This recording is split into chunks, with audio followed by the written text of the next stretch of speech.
Hello, everybody. Coming to you from the shores of Lake Atitlan, Guatemala. I'm in a little village called San Marcos.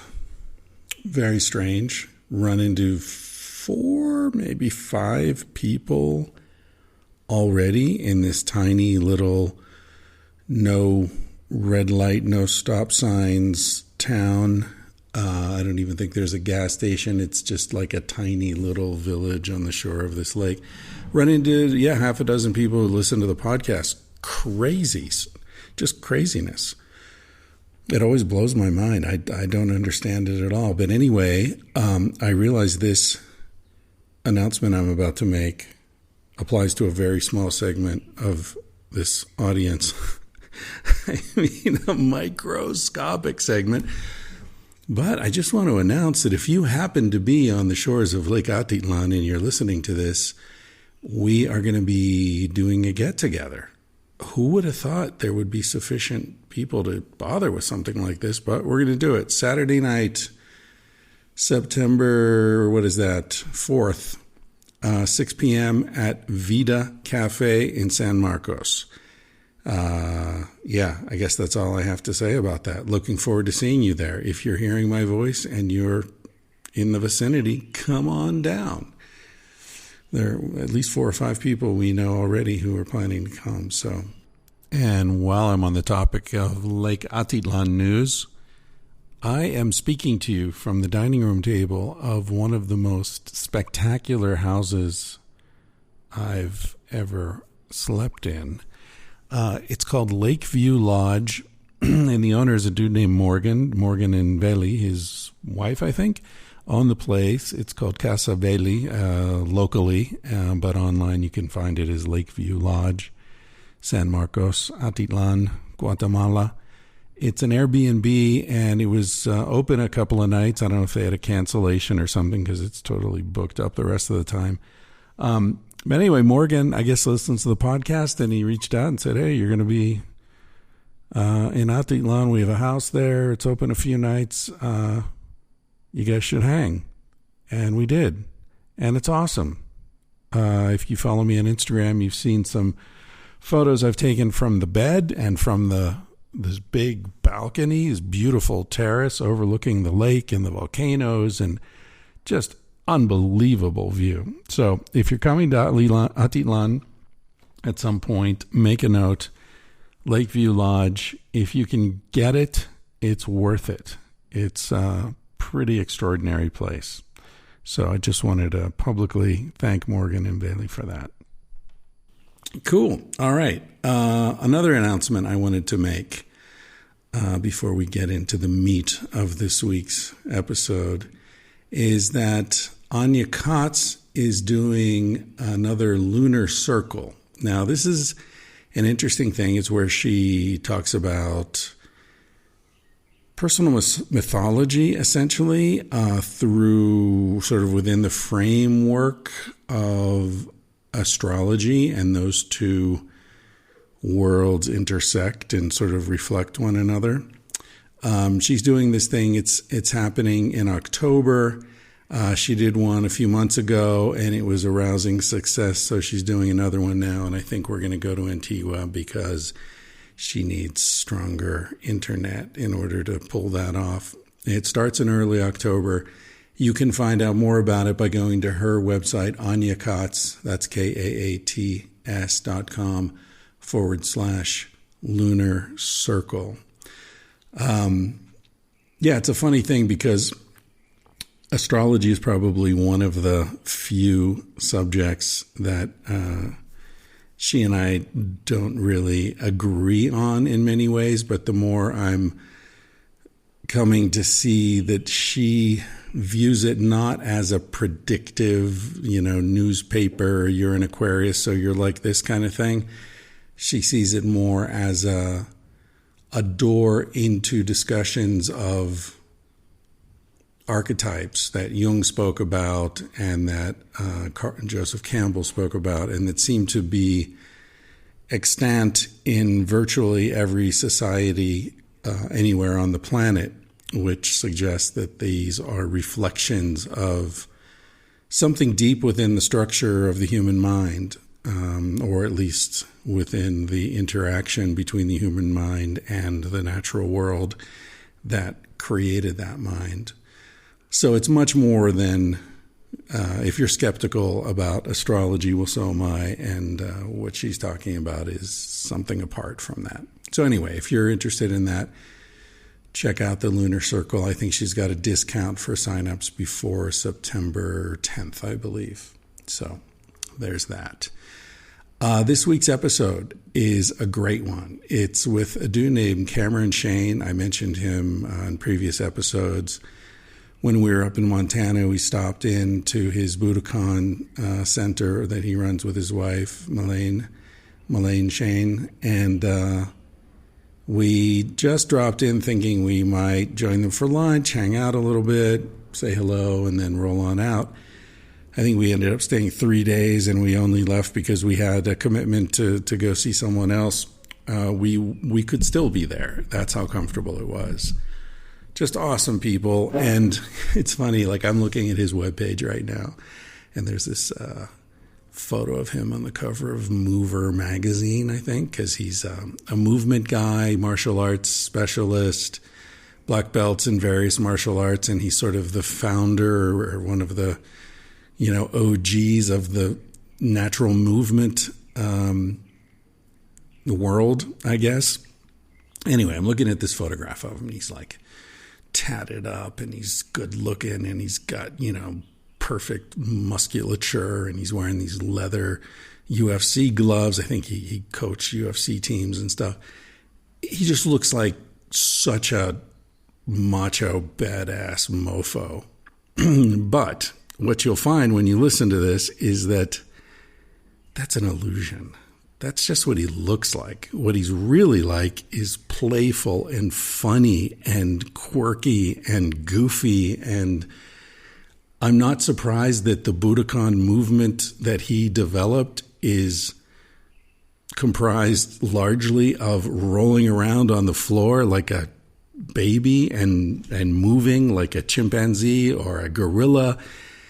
It's so playful.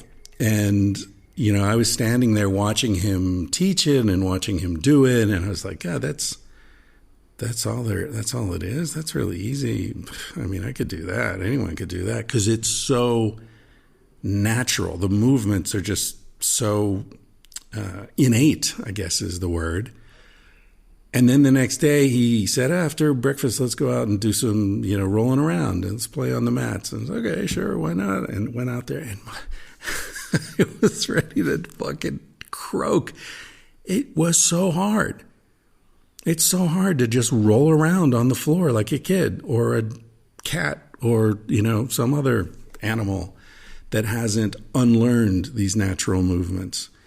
Anyway, so it's a really interesting thing that he's doing, and it's so mind-body. He is not what he looks like on that magazine cover, sort of stiff, tense, muscular guy who's about to kick your ass. He's a sweetheart. And Anya and I both felt very honored by the just affection and sincerity and kindness that we were shown there at that place in Whitefish, Montana. He was, let me read a little from his bio here. Known as the teacher of teachers, he's responsible for the creation of Budokon yoga style, Budokon mobility style, and the Budokon mixed martial arts system. He has a radically honest and transparent style of teaching through critical self-analysis. I can vouch for that. Received his black belt in Olympic-style Taekwondo in 1992. Received his black belt in Yushukai Japanese Karate Do in 2003. And he's got a brown belt in the Gracie lineage of Brazilian Jiu-Jitsu. He's a movement coach for the Bellator World Champion fight team, as well as he was Charlie Sheen's bodyguard. We talk about that a bit. I guess he's taught movement to Penn / Courtney Cox, Meg Ryan, Jennifer Aniston, Rene Russo, as well as Olympians and Sugar Ray Leonard and a whole bunch of other people. So his bona fides are pretty strong. Anyway, that's who this week's episode is with. Before we get to that, I just wanted to quickly comment a bit on what I ranted about last episode, because I got some pushback on that. Some people are like, dude, what? Are you defending, child pornographers? Or I don't know if you missed that. I was talking about Apple's decision to scan everybody's iPhones and then turn in people who have sexual explicit images of children. And my point was not to defend child porn or to defend pornographers or, sex trafficking or any of that stuff. Obviously, I would hope it's obvious. My point was that I don't understand the argument that says certain images are illegal and others aren't, because as far as I can tell, the argument either has to be the possession of images is harmful to someone, or that certain images encourage certain behavior.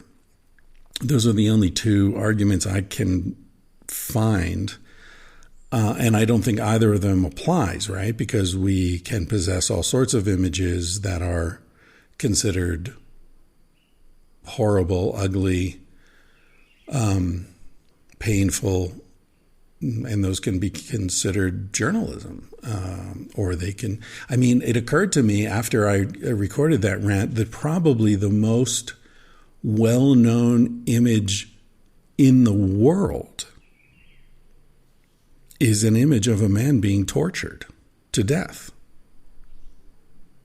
The crucifix, the Holy Cross, that's an image of a man being tortured to death. That's not illegal to possess. It's not illegal to wear on a pendant around your neck. Far from it. Millions and hundreds of millions of people do. Billions probably. So clearly the problem is not that you have an image that suggests an illegal act or depicts an illegal act or depicts horrible abuse of a person. That's not illegal.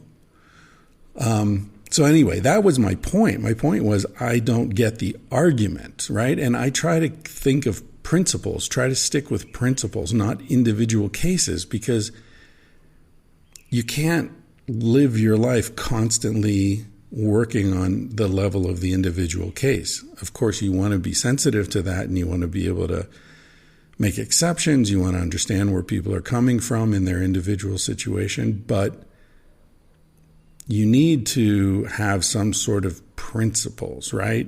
Is speech free or not? Do we tolerate monopolies controlling our access to information or not? Now, some people might say, oh, but you're against, people who scream about not wearing masks or anti-vaxxers or whatever. I disagree with their arguments, but I'm not saying they should be eliminated. They shouldn't be allowed to speak. I think everyone should be allowed to speak, and I think pretty much anything should be allowed to be said. But of course, people have a right to be offended by that and to respond to that, just not by canceling. I remember when this movie came out. Now it's sort of disappeared, but at the time it was a big deal. It was a movie made by one of Michael Moore's producers. I forget what it was called, but it was basically a critique of the environmental movement, and it was saying, I think the central argument of the film was, we're not going to be able to dig our way out of the environmental mess that we're in by inventing more or applying more solar technology or whatever, because it takes resources to make solar panels, and those resources themselves are problematic. And all these batteries, lithium batteries that are being manufactured that are supposedly going to solve the problem. Well, where are we going to put those? Now we're going to have a spent lithium battery disposal disaster to deal with. The point was we need to reduce global population and reduce our consumption, not that we can buy or innovate our way out of this, right? And I got into a big tussle with Josh Fox about it because I said something on social media about how I agreed with the essential argument being put forward, and he was leading a campaign to have the film canceled. And he basically told me to shut up, that I shouldn't say anything publicly about the environmental movement without running it by him first, which you can imagine I wasn't thrilled with that. But I mean, that's the point. We need to have these arguments. We need to have discussions. And whatever people want to say it out loud. And if it's bullshit, call it bullshit, but don't.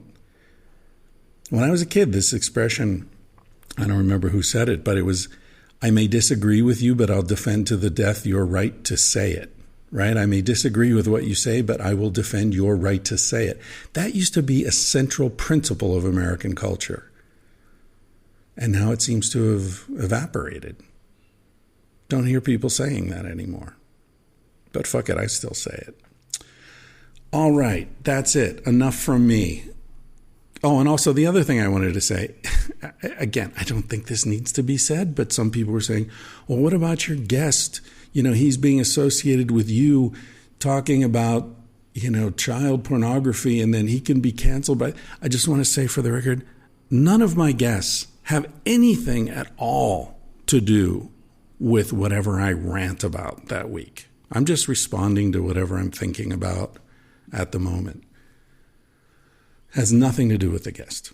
So the guest is totally innocent of whatever nonsense I happen to say in the intro here. I hope that's obvious, but for the record. Now I'm going to play you out with a song that's been one of my favorite songs since the first time I heard it, which must have been in the 70s, I imagine, because I had this album, Bob Seger and the Silver Bullet Band album, on 8-track. Most of you listening to this don't even know what the fucking 8-track was, but it was came before the cassette, after the reel-to-reel and the LP. It was a technology that wasn't around for long, but I had one in my car in high school, and this was one of my favorite albums to play, records to play. I remember the 8-tracks I had were Bob Seger, Dire Straits, their first record, Styx, The Grand Illusion, a few Rush, 2112 for sure. That's about all I can remember. I'm sure some others will come to me. Maybe The Year of the Cat by Al Stewart, possibly. Yeah, so for those of you who are of an age to remember, you'll know exactly the era I'm talking about. Anyway, this song's called Night Moves. And I know you've heard it. It's a classic. It's on the radio all the time. It's probably paid for 3 houses for Bob Seger. I hope it has. Because it's a subtle, nuanced song. If you listen to it without attention, you'll think, it's a story about like first girlfriend or something. Just sort of nostalgic. But it's not. It's about his first sexual partner who was not his girlfriend. In fact, he says, I used her, she used me, neither one cared. We did not share. So it's a strange song because he's remembering his discovery of sex and his first exploration of it with this girl. How they'd go out into the corn, out in the woods, somewhere out where the woods got heavy in the backseat of my 60 Chevy, working on mysteries without any clues. They didn't know what they were doing. They were just trying to figure it out together. They would go into back rooms and alleys and trusty woods. So the song is describing this mutual discovery, but without emotion, without intimacy. And he says that right up front. And I find that so admirable and interesting. for a song like this, because the sort of cliched formulaic thing would have been to remember it as we were in love. But he says we weren't in love. Oh no, far from it. We weren't searching for some high in the sky summit.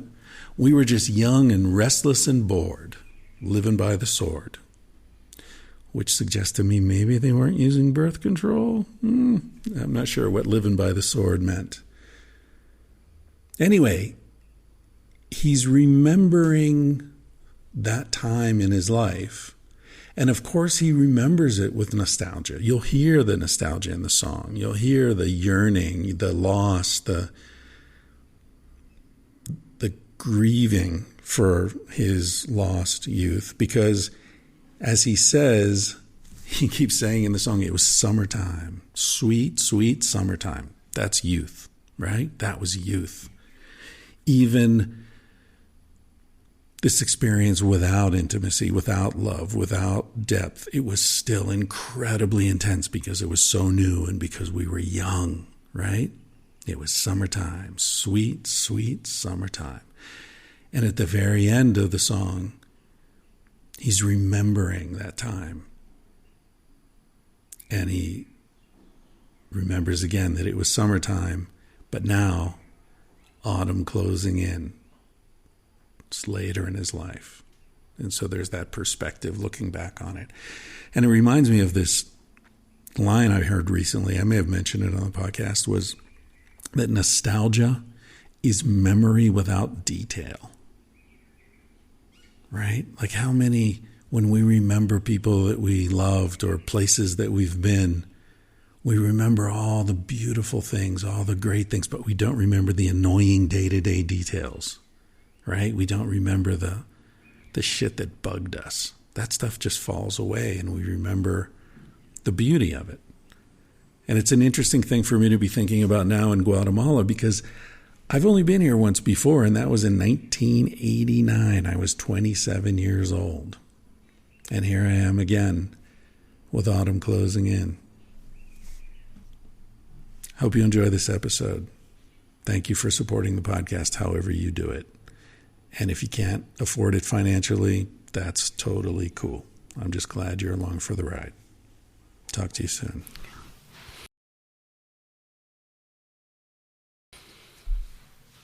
All right, where am I? I'm in the basement. I'm with Cameron Shayne in essentially what appears to be a stripper room. There's a stripper pole, but there's jujitsu mats on the floor. There's a bed. There's a mirror. There's a giant I don't know what's going on down here. Pictures of naked guys on the wall. I mean, there's nothing confusing about this environment at this all. is where we are. And we have a little table, and we're sitting on the floor.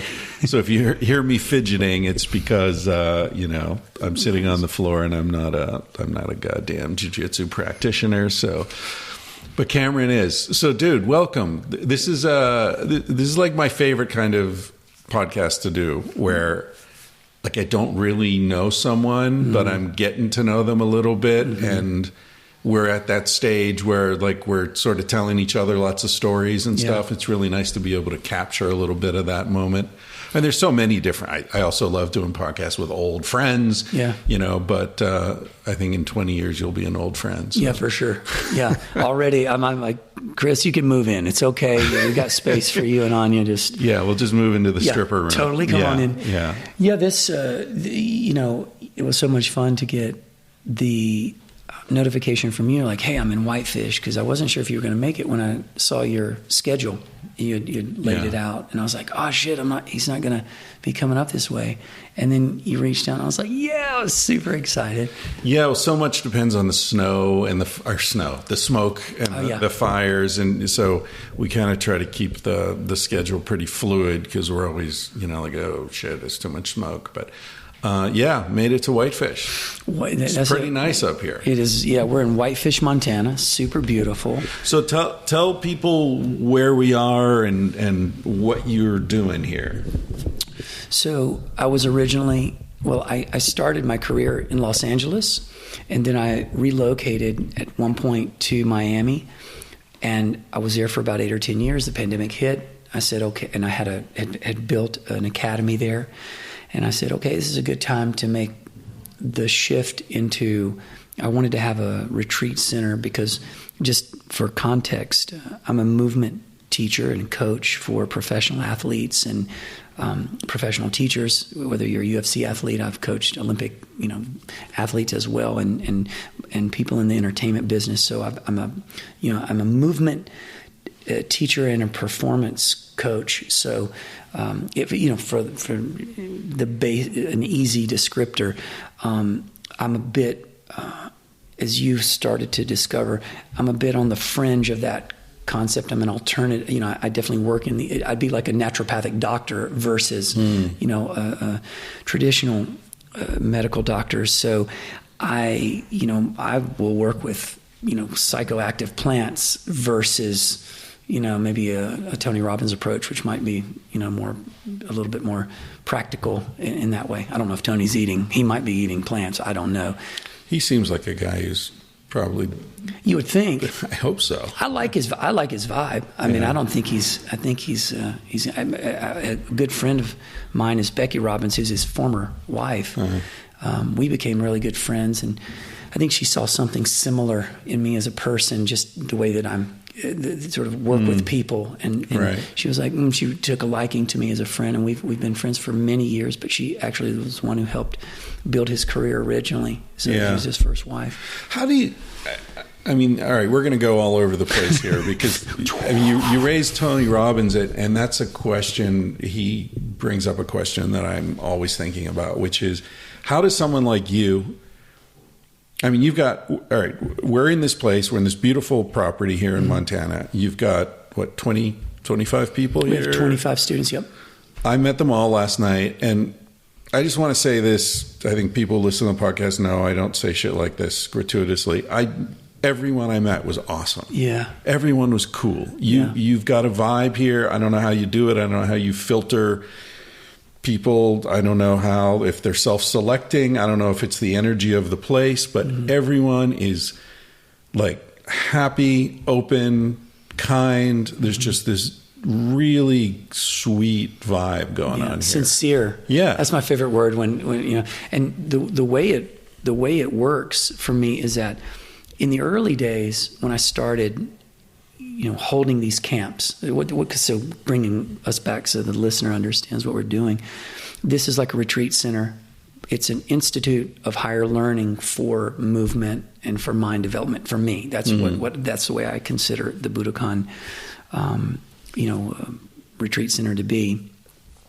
The filtering process is in the early days I couldn't filter at all because no one really knew who I was and what I did. And as I've built this reputation of being a very, and I can not a difficult individual, but a disagreeable individual. That distinction, I think, is so important because I think that difficult people just want to be right.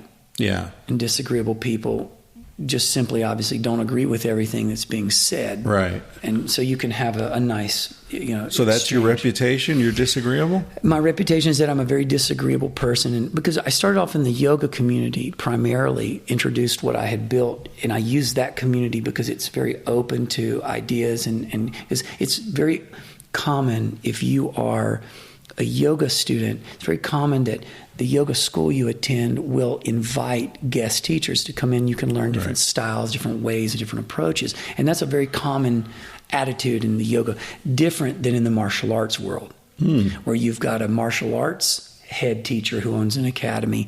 He's not inviting usually, and certainly in the old days, he wouldn't invite other styles or other people to come in and introduce other ideas because that would sort of redirect attention and focus of the students. Right. And that's the mentality. Ah, interesting. Now, in jiu-jitsu, I can invite another jiu-jitsu teacher. Right. Because he's going to obviously be talking the same language, and he's not a competing brand for me. I see. And that's the mentality. So in the yoga world, that's, it's understood and it's welcome. So I that was my entry point, and to share what I was building. And what I started noticing in the yoga world was, because I was raised a Christian. I'm an atheist now, but at that time I was raised in a religious Southern Baptist family. And I noticed that, this is really trippy, because this whole fucking thing is more religion, just masked with this cool, hey, we're all cool, but behind it all, we're singing spiritual hymns, where there's still dogma. We've still got a Bible. It's called it's called Patanjali's Yoga Sutras. It's still got rules. Those rules are really specific. Hierarchy. Oh yeah, and if you do this, you're not a yogi, and if you do that, you're not a yogi. If you do this, you are a yogi. And I was like, okay, here we go. And so I started, understanding this. So of course, you can imagine, the first thing I did was start calling bullshit. Well, the yoga community, the more popular I got, the less they liked that, because you don't want a big voice who's challenging the narrative that's paying the bills. Right. Because that's how the bills get paid in a yoga school, is teacher training. Right. Well, you're going to run a teacher training program, I got to teach from the script, because that's how everybody's doing it. And you got organizations out there like Yoga Alliance, who's like this self-appointed governing body of yoga. You're like, who the fuck appointed you guys? And what are your credentials? They literally sit in an office and just collect money from young yoga teachers who need to have this, stamp on their certificate that says, I'm with Yoga Alliance. And it's like, but what's that mean? Yeah. Well, it doesn't mean anything. It means $60 or $100 a year to these guys. Yeah. So I go, hey, fuck you guys. Yoga Alliance is bullshit. But my biggest shit show, where I took the shit in the middle of the room, and it was when this very well-known yoga teacher named John Friend started. He got busted for dating his students. So he was having relationships with a couple of the students, and then it was like, oh my God, we're back to that guru sleeping with his teachers thing. And I'm like, and I wrote a whole article, and I said, this is complete bullshit. I date my students.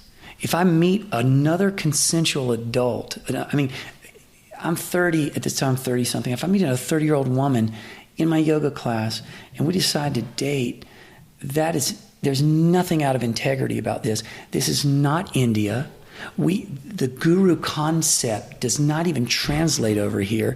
Just because you've taken a 200-hour yoga TT, which you can do, by the way, in 2 weeks, you got your 200-hour. You're now a spiritual leader that can't be in relationship with a student. So you fucking guys are out of your minds. This is all bullshit. Like, this whole thing is a fucking fraud. When did you write this?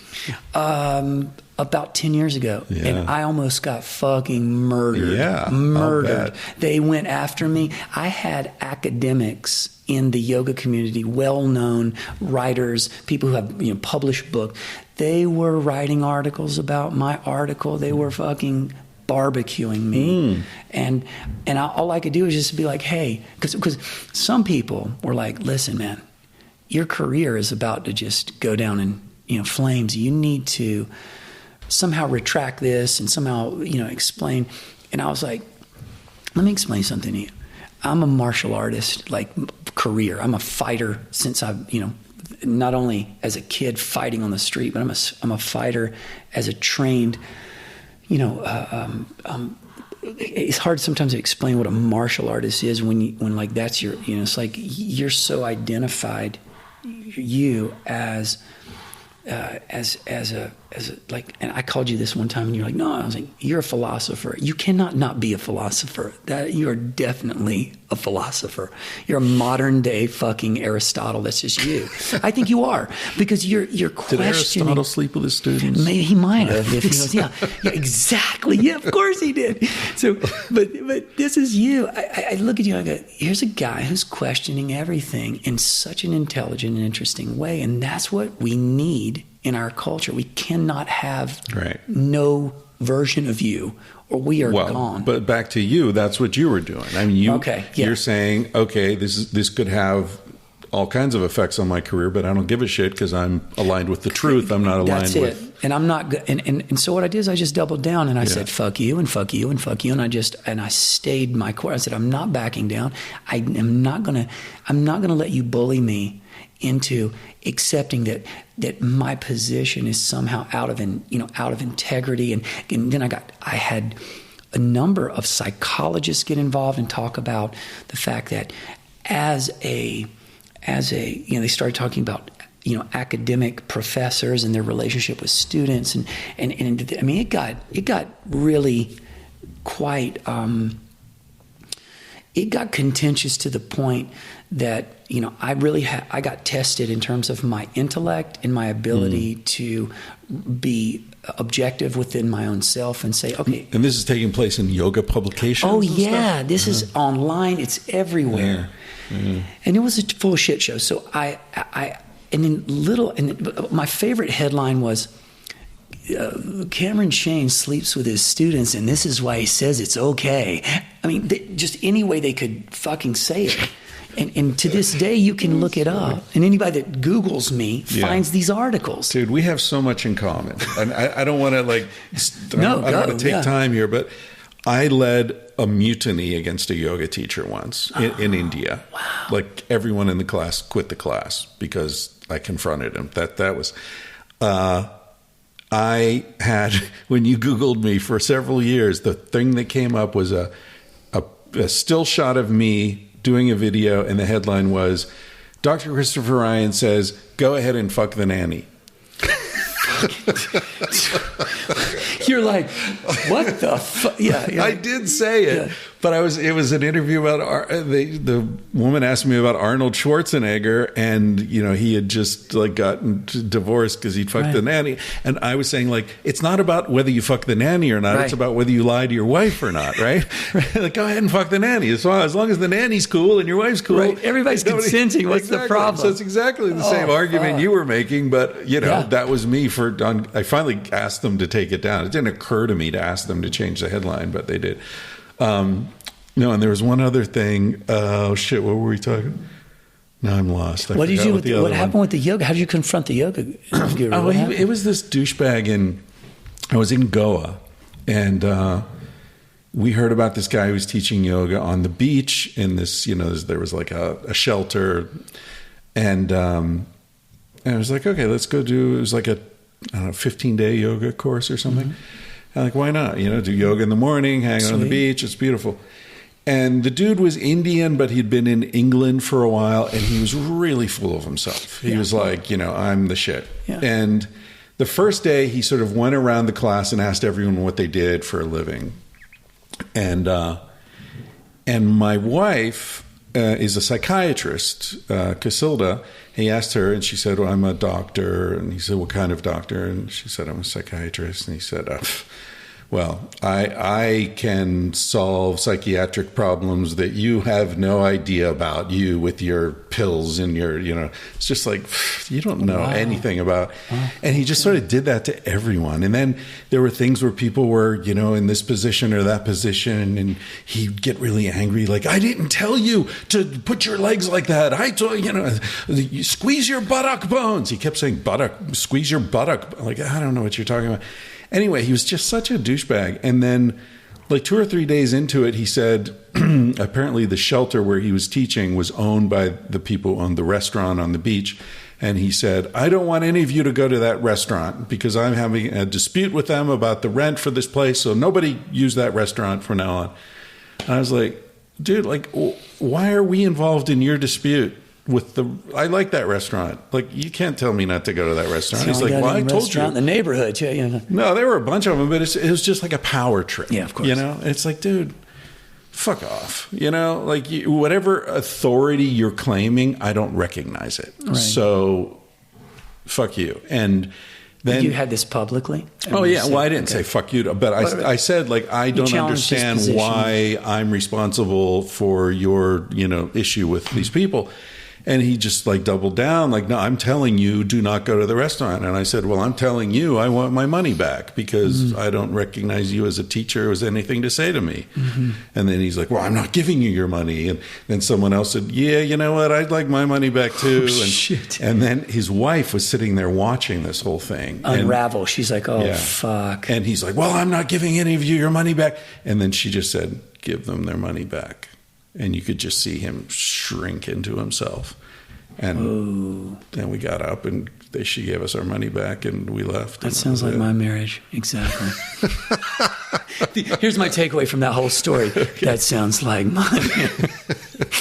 It sounds like Melayne. Yeah, I'm like, yes, Melayne, whatever you say. God damn. Yeah. Well, it's interesting because sorry. I remembered the last thing. I get a talk for some people at Stanford. Yeah. And afterwards, and we had some drinks after, and the woman was taking me back to my hotel, and she was on the board of trustees at Stanford. Okay. And we're driving in the car, and she said, she was like, well, that was really interesting. Your work's really interesting. Have you considered like maybe come and do some teaching at Stanford? I could talk to some people. And I said, I just drunkenly and stupidly, I said, oh no, I'd sleep with my students. Well, of course, because because you're like that. Your wit is even before your precognitive. You're like, I'm going to be funny here, and then I'm going to regret it later. Oh, dude, that's how I roll. Yeah, definitely. And she took that shit serious, huh? Well, it was serious. Well, yeah, for the same reason you were. It's like if I meet a graduate student, and she's smart and she's cool and she's attractive and she wants to sleep with me, I'm not going to not do that because of some dumbass rules you guys have. Right. That's between her and me. But I'm saying, in terms of her taking it seriously, like she was like, okay, you're having a sort of a throwaway moment, but you're being playfully honest. Yeah. How did she receive that? In silence. Okay. She's like, well, stunned silence. Well, anywho, okay. I mean, what's interesting is, this comes up, this power dynamic conversation comes up a lot. And I think it's actually, if we could fuck with it for a moment, is when someone, because the argument is, if I'm an authority and there's a power, some type of unequal power distribution, the argument is that I can't see clearly this relationship, and therefore I can be taken advantage of and manipulated. And I would argue with these guys back, because this came at me a lot, and I said, where in life are you on equal footing with any human being, ever? Right. So if this woman has more money than this guy, there's a power. Right. It's an unequal power position being played out, but somehow that's okay. But it's not okay if you are, a teacher and someone is a student, both consenting to the roles. And I think it's really fascinating the way sometimes psychology will insert itself into society and culture and go, well, we've identified this as a real problem area. And because they're looking for that confirmation bias as to why this doesn't work.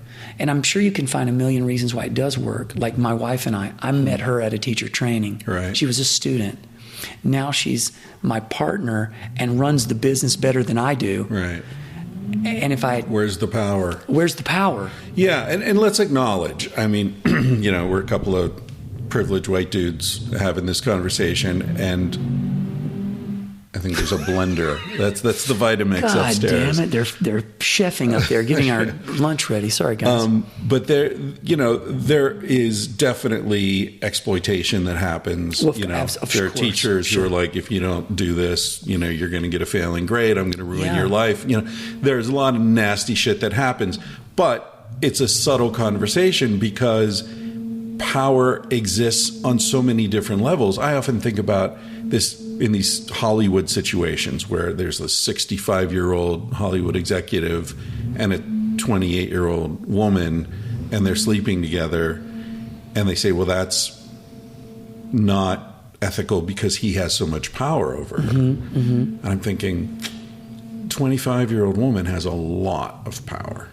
Maybe not financial, but here's the argument. Doesn't she have all? I mean, ultimately, the question is, doesn't she really have the power that counts? And I think that's the thing. When you start divvying up who's got power in a chess match, I can have the same players. I can have the same number of players on the board as you, but it's who my players are that make the difference, not the number. So you've got 20 and I've got 20, but I've got the queen still left and I've got my rook, and you've got a bunch of pawns. Yeah. And I think that's the distinction. That's the nuance for me, is that, I have wealth. I have the ability to get you this job.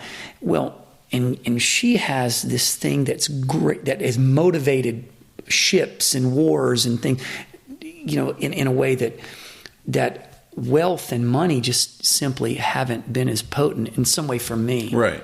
Well, I mean, everyone's using the power they have in different ways. Sure. And so why is it unethical or downright illegal for a young person to say, okay, I've got youth and attractiveness and cleverness and humor or whatever, and you've got a Porsche. A Porsche. Right. You've got a lot of money. You've got access to certain people I'd love to meet. Right. A world I'd love to be introduced to. Yeah. And I'd love to be introduced to your pussy. Right. So why is that unethical? That's the exchange. Right. It's almost like it's like prostitution is illegal. Well, who's that hurting? Mm-hmm. It's kind of hurting women who would choose to use their sexuality to make a living. Mm-hmm. And yet we act as if we're doing them a favor.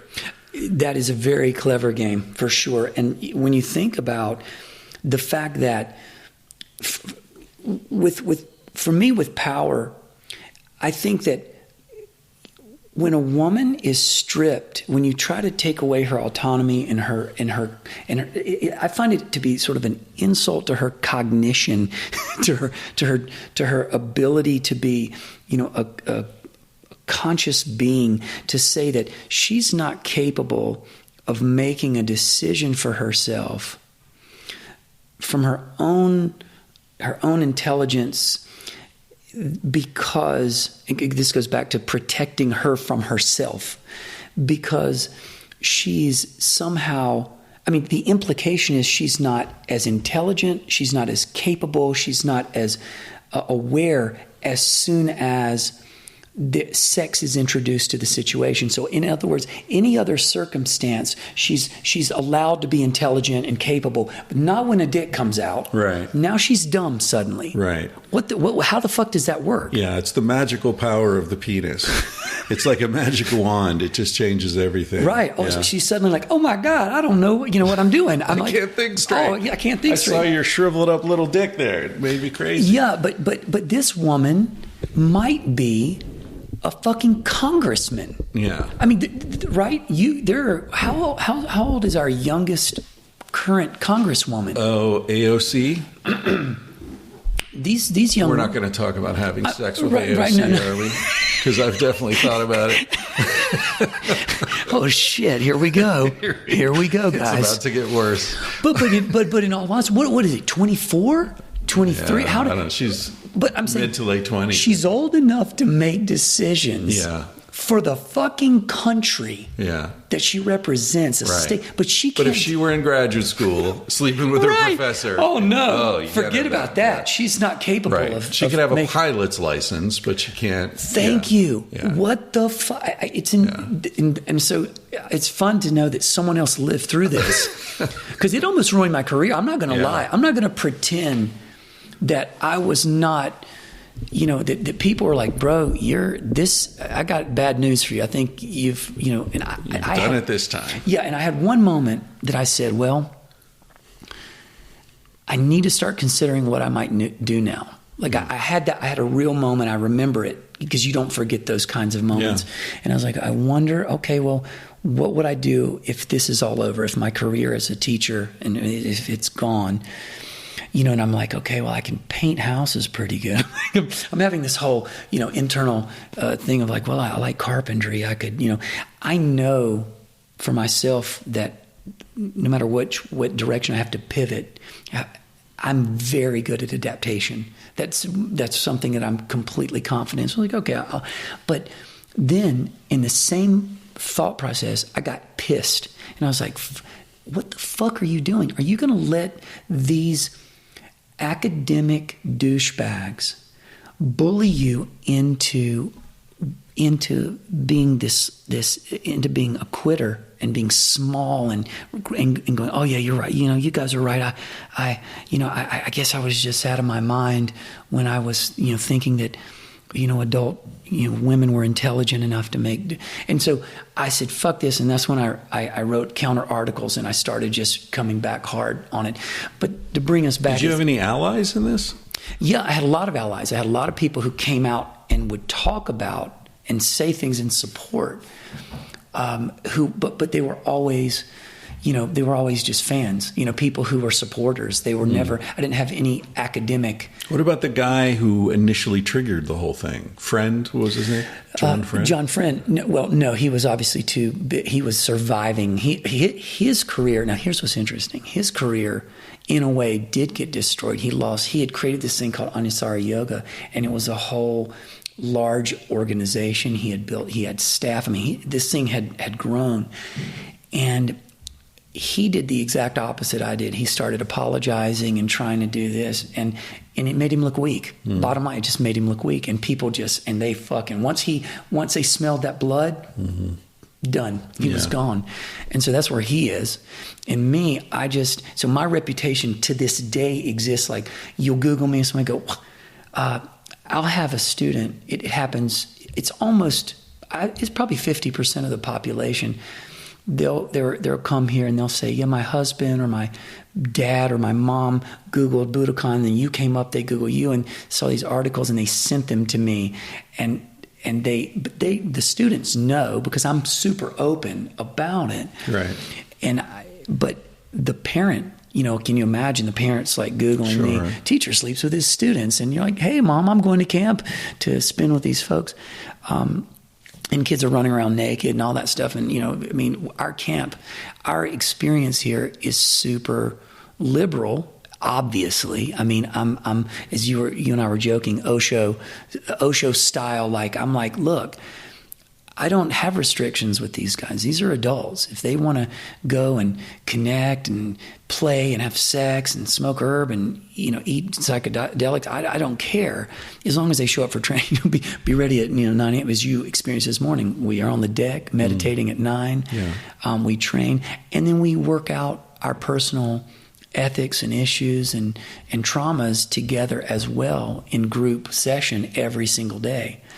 Yeah, last night at dinner, we arrived just before dinner, and so there's dinner, and then we're hanging out after, and I was struck by what you said earlier about me, that the wit is precognitive. Yeah. Like, you said things last night that cracked me up, and I couldn't believe you said them out loud.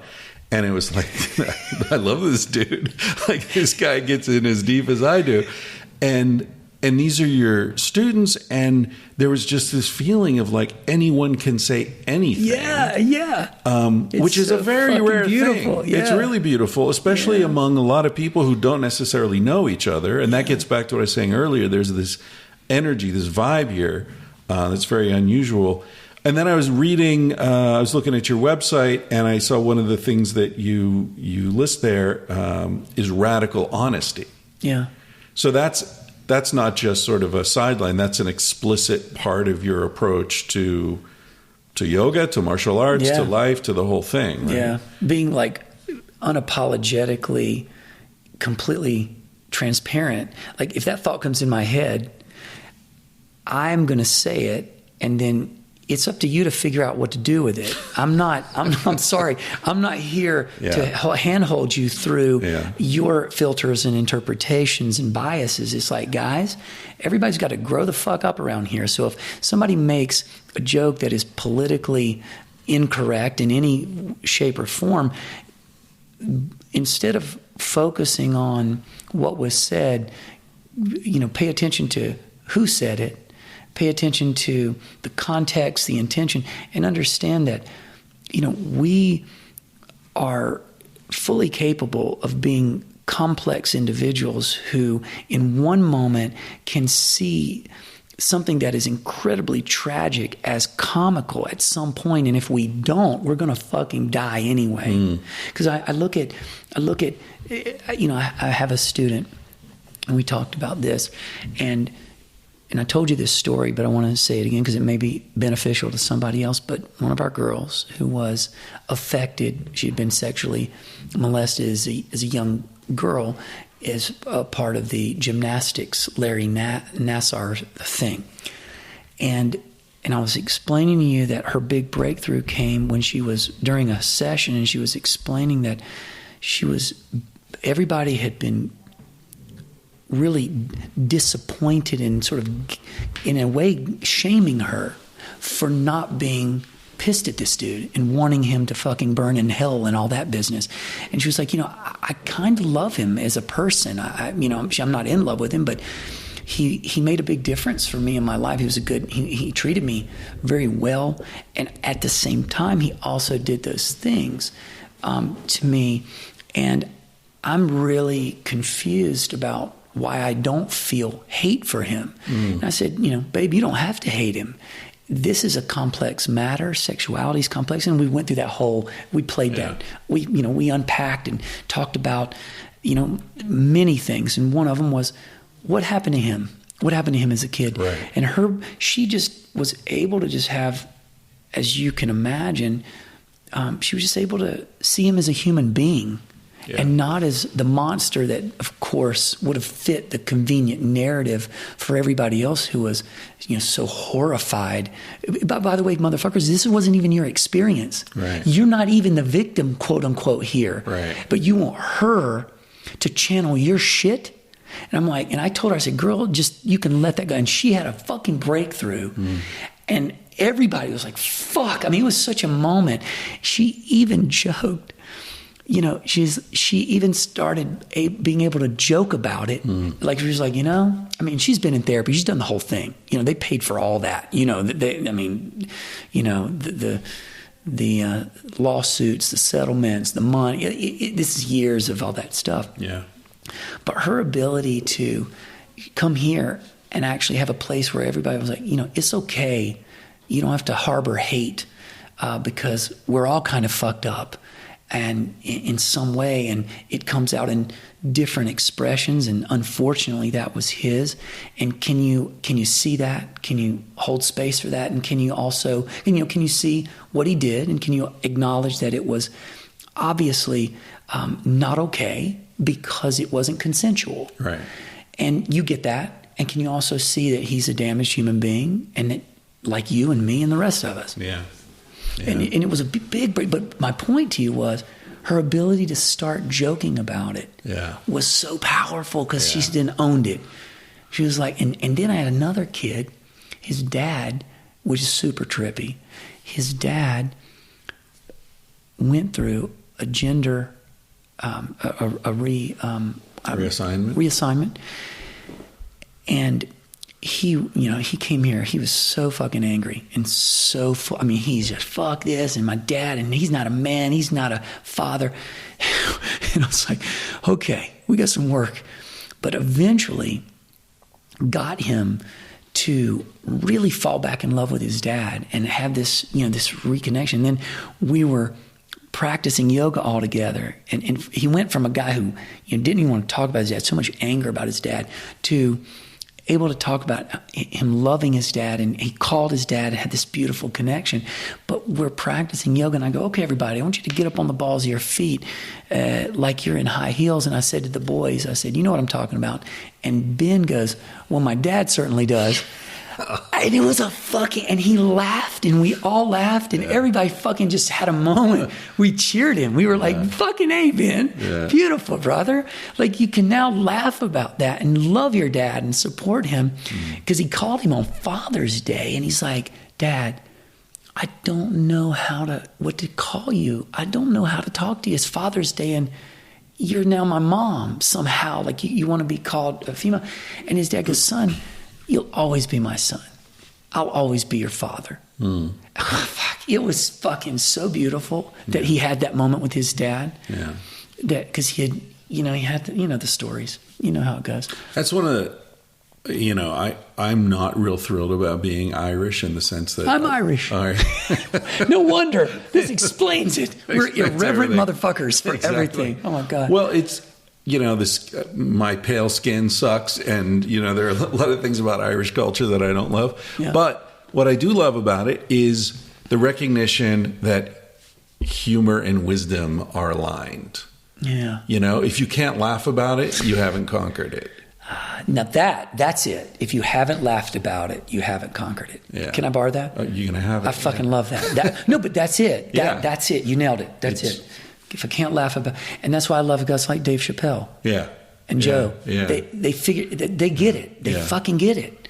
Yeah. I mean, I think that's and expanding out from Ireland. I've got a lot of problems with American culture, obviously, but I don't know any country in the world that has a better sense of comedy. Yeah. Yeah. I mean, Spanish comedy is just dumb. It's just like dressing up funny and falling over. It's not. There's like no shtick, slapstick. Yeah, it's slapstick. There's no. French. Yeah, I mean, who would name a French comedian? Like, come on. I can't name much of anything that comes out of there except for cheese, bureaucry, and the menage a trois. I don't know. Hey, there you go. That's they did a couple things right. Yeah. So let's. I mean, we can talk about a million different things, but I did want to sort of get a sense of your life and your career. Like, how does a person become a movement teacher and a martial arts expert? And because like yoga and martial arts, I see them as coming from the same place in some ways, culturally, mysterious East or whatever. But they're very different, right? I mean, jiu-jitsu is very practical self-defense, no nonsense. Whereas yoga is much more about seeking peace and tranquility. And, are they two versions of the same thing, or are you taking two very different things and bringing them into some sort of alignment yourself?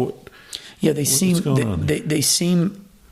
from a distance, they seem very much like contradictory to one another, because as you said, one seems like violence and one seems like peace, and they seem like a really different pursuit. And the way that I explain that to people who come to the work is that, within each person, there's an instinctual or in some type of, and possibly instinct is the right word. It could be intuitive. I'm not sure which the nuance there for this particular application, but there's something inside each person that seeks peace. And then there's something inside each person that seeks or can at least display and utilize violence as a tool. Because it's like, hey, that's mine. Or, hey, I need to protect my children. I need to protect my. So nature has clearly gifted us with violence. You can't deny it. And if it didn't gift us with violence, no species obviously could protect itself. So there's this, when we think of violence, humans typically reduce that to some image of ISIS rolling in and murdering and raping. But I think of violence as the ability to exert force and power with my mind, my words, my physical body in order to reclaim space. And that's a really simple way of sort of thinking. I need to reclaim space. You've invaded my space, and I need to reclaim space somehow. And it might take a little nudge. It might take my foot in your face. It might take, a push, a word, a tone change, a facial expression. But that's all violence in some way. Right. So we all have that gift, and I consider it a gift from nature. And then I look at the gift of peace, which is that wanting to always recover from the chaos, because violence is chaotic. There's a certain out of controlness to it that you, as a martial artist, work to control as much as possible. And then you look at yoga, which is sort of how I'm interpreting peaceful pursuit. I'm using that as the tool, the vessel. and you say, okay, I'm going to sit, and for me, yoga is not postural work, it's meditation. It's the seated work of self-observation and analysis, and say, who am I, what am I, why am I? That's how I understand yoga. I could have called it meditation, but I include our asana or postural practice with it. So yoga is a bit better of a full descriptor than just meditation.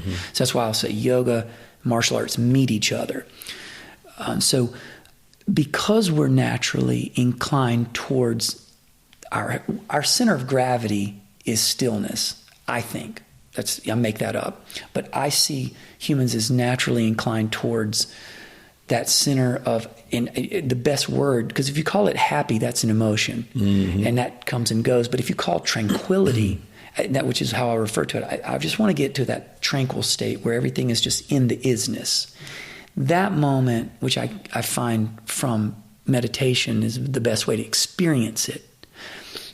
That isness is, for me, where I always want to return to from the chaos of excitement and, pleasure and all that stuff. Because isness is sort of, in a way, just empty of all that. It's just, the stillness.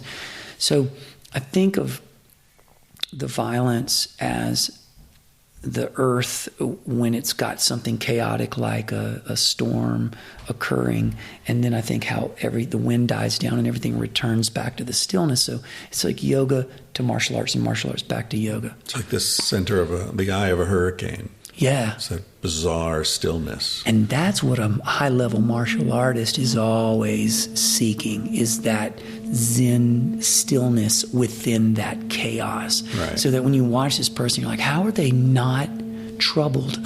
Yeah. Why are they so calm? This guy's punching this guy's face. UFC, just like MMA style fighting.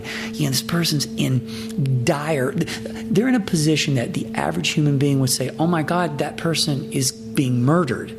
Yeah. And to see that and see a look on that person's face like they're in a chess match, they're problem solving in that moment. There's a stillness and a calmness. They're not angry, they're not raging, they're literally looking like they're in the midst of some task.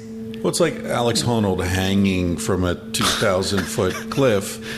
Most of us would just totally freak out, and he's just like, chill. He's in the zone. He's focused. Yeah. By the way, that's the Vitamix again. Don't. Yeah, just in case you hear that Vitamix. Yeah, don't worry about your equipment. Yeah, we'll tell you about lunch later because it's gonna be some good hummus and what. Yeah, it's pretty liquid. Yeah, we have this. The Budokon house has a downstairs dojo, which is what Chris and I are in, and it's above us is the kitchen, and we thought this was genius, didn't we? We were like, nothing could disturb us. Quiet. Nothing can get us here. Yeah. Except the Vitamix. People are used to the background noise in this podcast. Well, especially with you traveling right now and raw. Doing them out to different environments. Yeah. It's I like that. I did a lot of remote stuff during COVID, and it's like it's so much better to hang out. Yeah, you rolled up just so that people can, just so you can see what I saw. This guy comes up in Scarlett Johansson in his van, and it's giant bone on the front, and she's all red and cool. It was so much fun to see. Yeah, that's a bison bone. Some friends gave to us. They were at a bison ranch. Super cool. I don't even know how you mounted that onto the zip ties, baby. That's it. You can do anything. Anything with zip ties.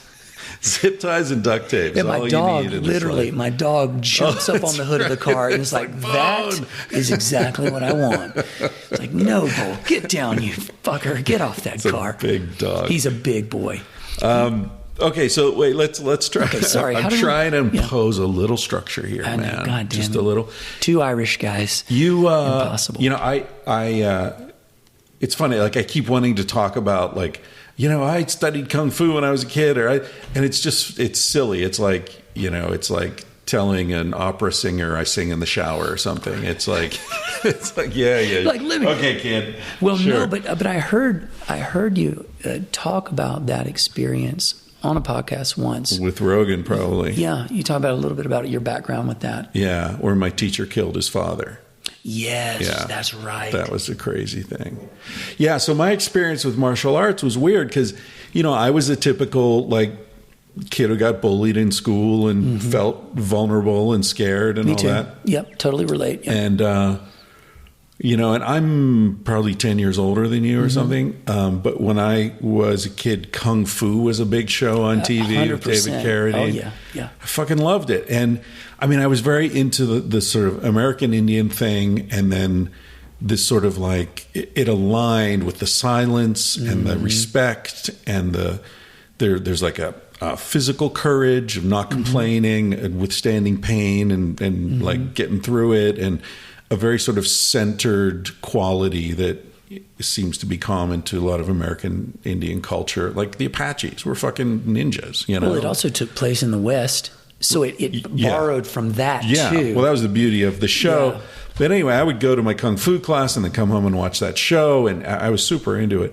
And then, he killed his father. It was this fucking shit show. And then I was sort of in denial of it for a while. And then I moved to a different state, and I did some Taekwondo, broke my hand in no time because I was used to open hand techniques. And suddenly you were doing closed fist blocks, and I did one with my hand open and, easy to break. Broke my fingers. And the metacarpal. Yep. And so then I just stepped away from it.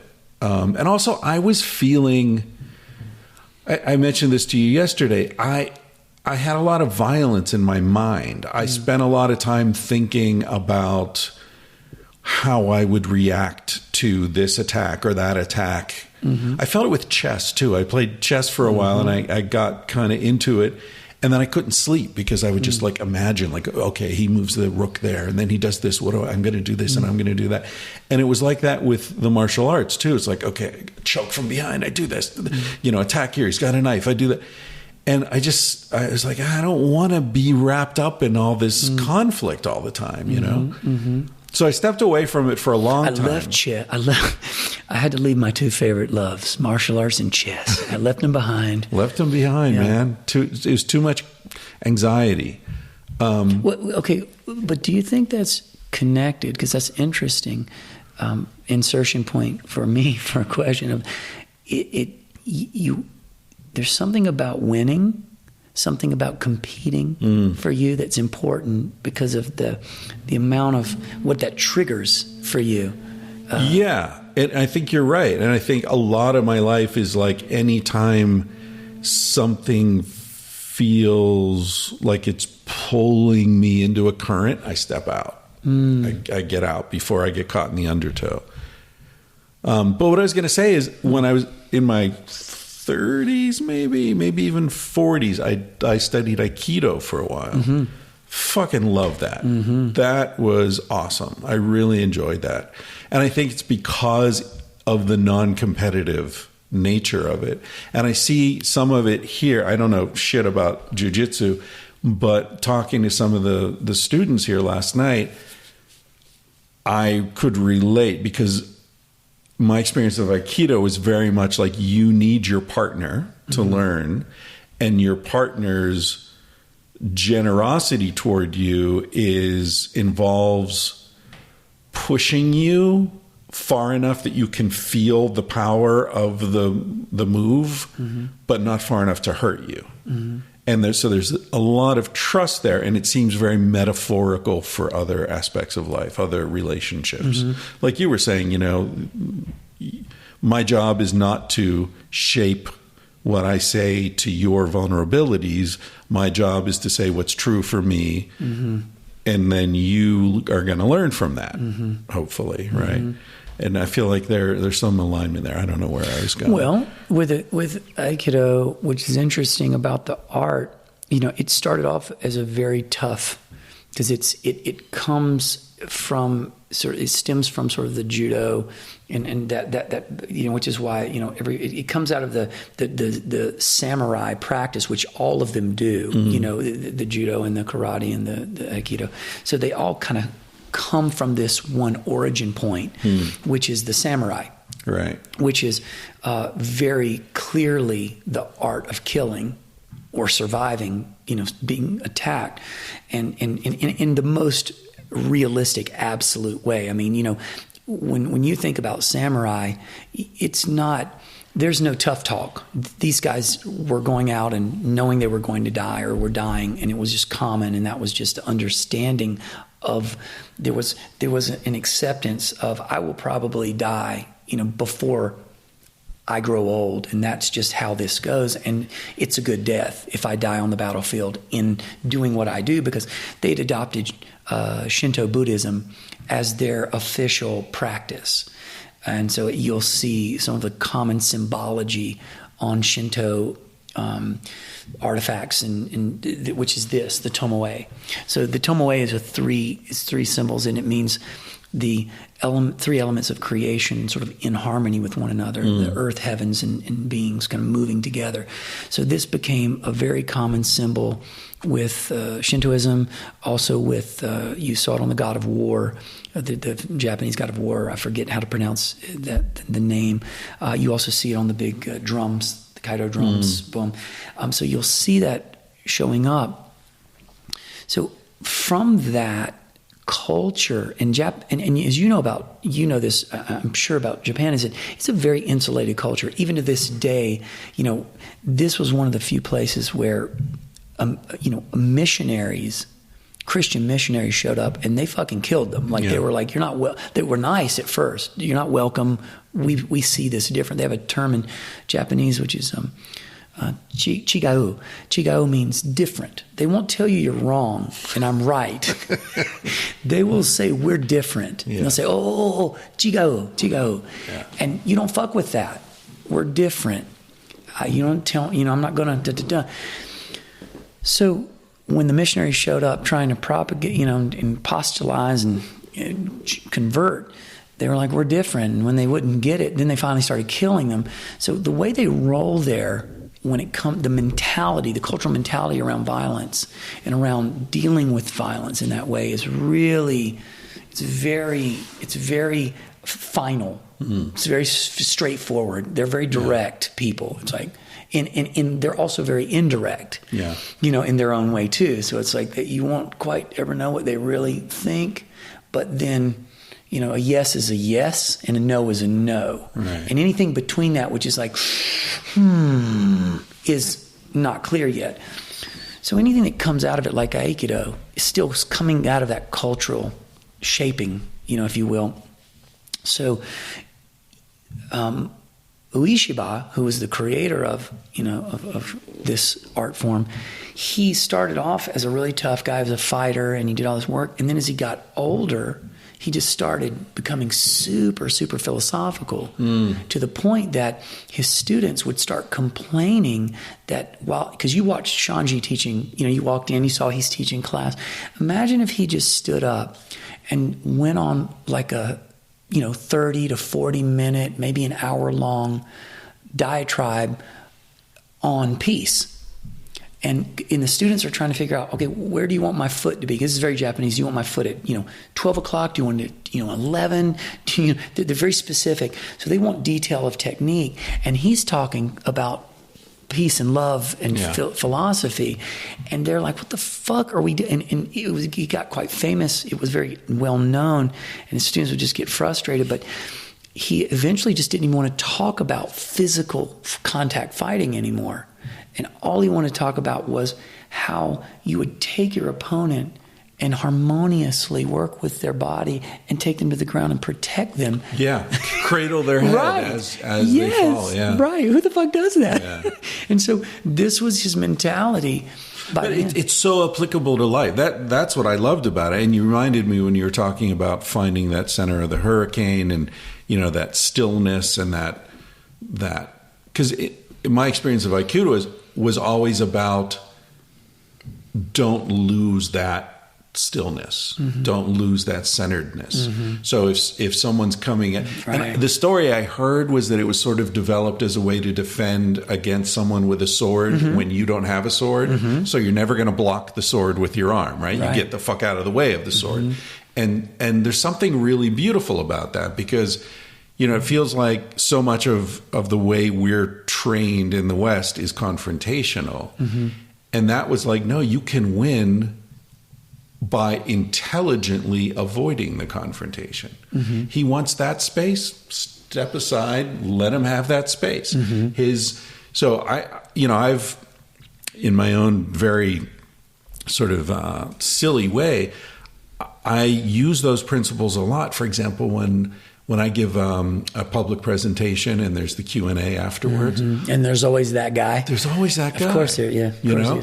And it's always a guy, Mr. too. Ryan, do you, he poses a question, but it's a statement. It's like 20 minutes long. Aren't you an asshole? And what do you think about that? Exactly. People say you're an asshole.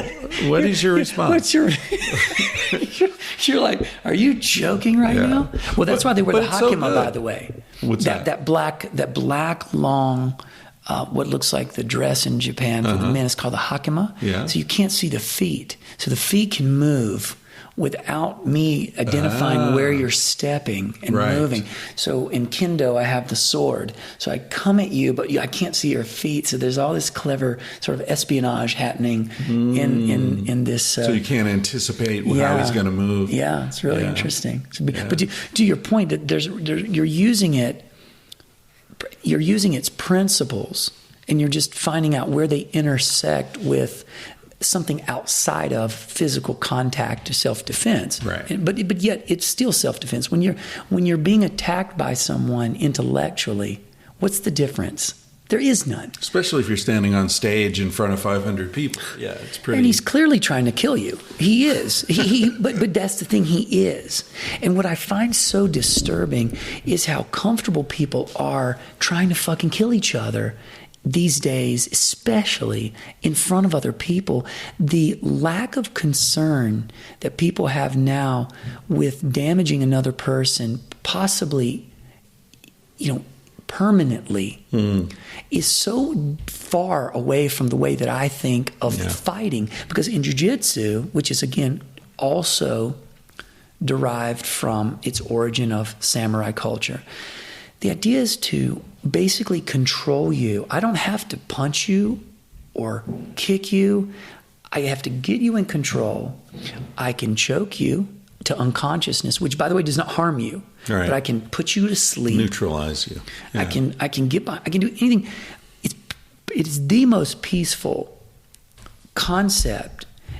Even and I say this, maybe I'm right or wrong here, I don't know, but I would even say it's even more peaceful than Aikido, because in Aikido, sometimes you have to throw a motherfucker, and you get thrown. I mean, you hit the ground. You better learn to be a good uke. You better learn to fall. Right.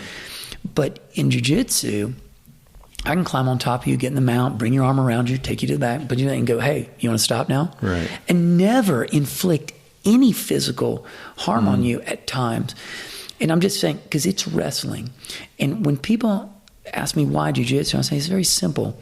The earliest form of movement and a movement pattern in a human being, and I hope it's sapien, for us is, and we talked about this last night, is to defend myself against being eaten or to capture and eat.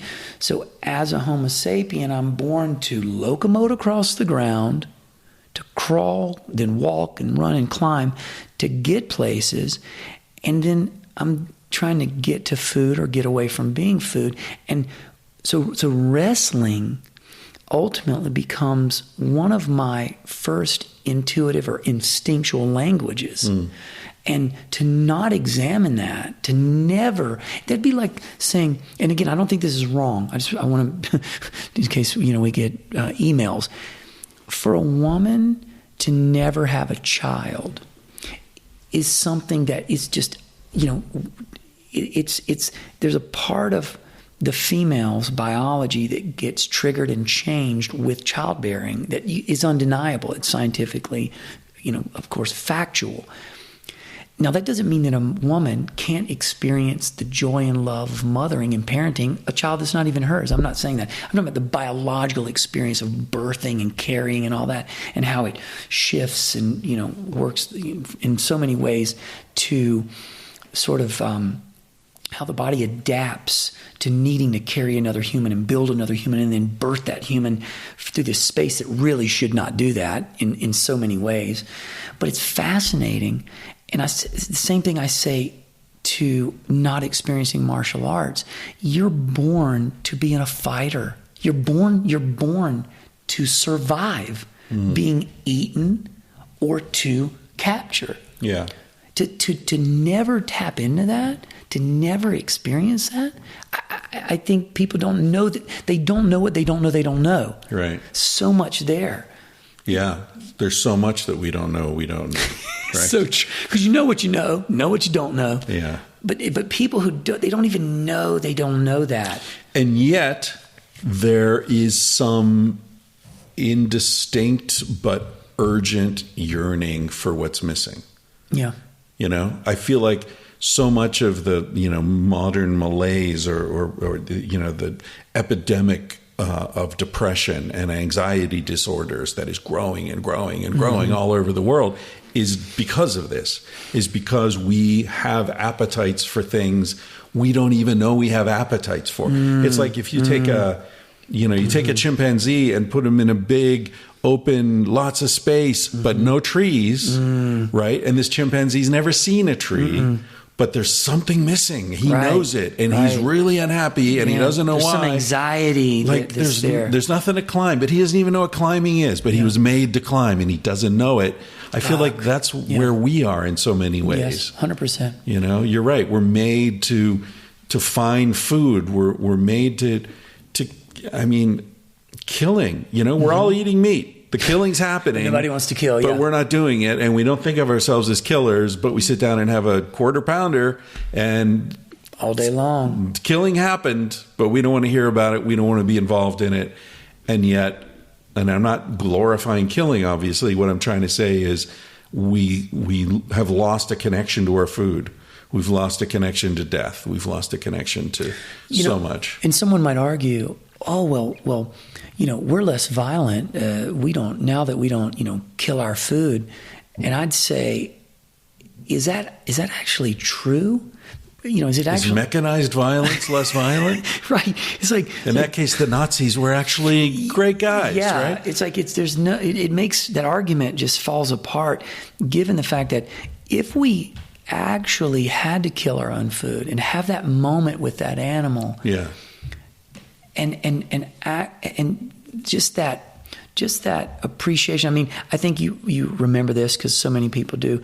There was that beautiful moment in Avatar where they're hunting the James Cameron. Sure, yeah. I saw it in 3D. Yeah. It was great movie. At the time. Do you remember at the time how epic that was? It was awesome. At the time, you were like, "What is this?" It was so beautiful. And it's all. I mean, the way I saw it was it's about hunter-gatherers versus 100%, without a doubt. Yeah. But that moment they did a beautiful job of showing her, kill, and how she said to him, no. It's this is a privilege. This and I was like, fuck, man. Why does it take a cartoon? Why an anime? Why can't we get how profound this is that we are completely insulated from everything that makes us an animal, and we have this arrogance about us that we somehow have the right to opt out of everything every other animal has to experience. Right. We're above it all. Somehow. It's like, I don't want to be above it all. I want to be in it. Yeah. Right. Yeah. And that's so frightening for us because in it, as you've described in your book so many times, in it means that we're savages and we're dirty and we're brutal. And it's like, no, right? You've done enough work. You're like, nope, that's actually inaccurate. Yeah, no. You call that the Flintstone. The Flintstonization. Yeah. So, again, how the fuck did you become you? I mean, well, okay. So going back to your brief version, you were Charlie Sheen's bodyguard. Yeah, like that is a weird fucking thing to have on your resume, dude. It is a weird thing. He never got hurt. No, you protected him from everyone but himself. But himself, exactly. Couldn't protect him from himself. Well, just the brief journey on this was like you as a kid found martial arts, fell in love with it because I thought the same thing you did. I thought, these are the real heroes. Superman, I didn't give a fuck about Superman. Superman's not real.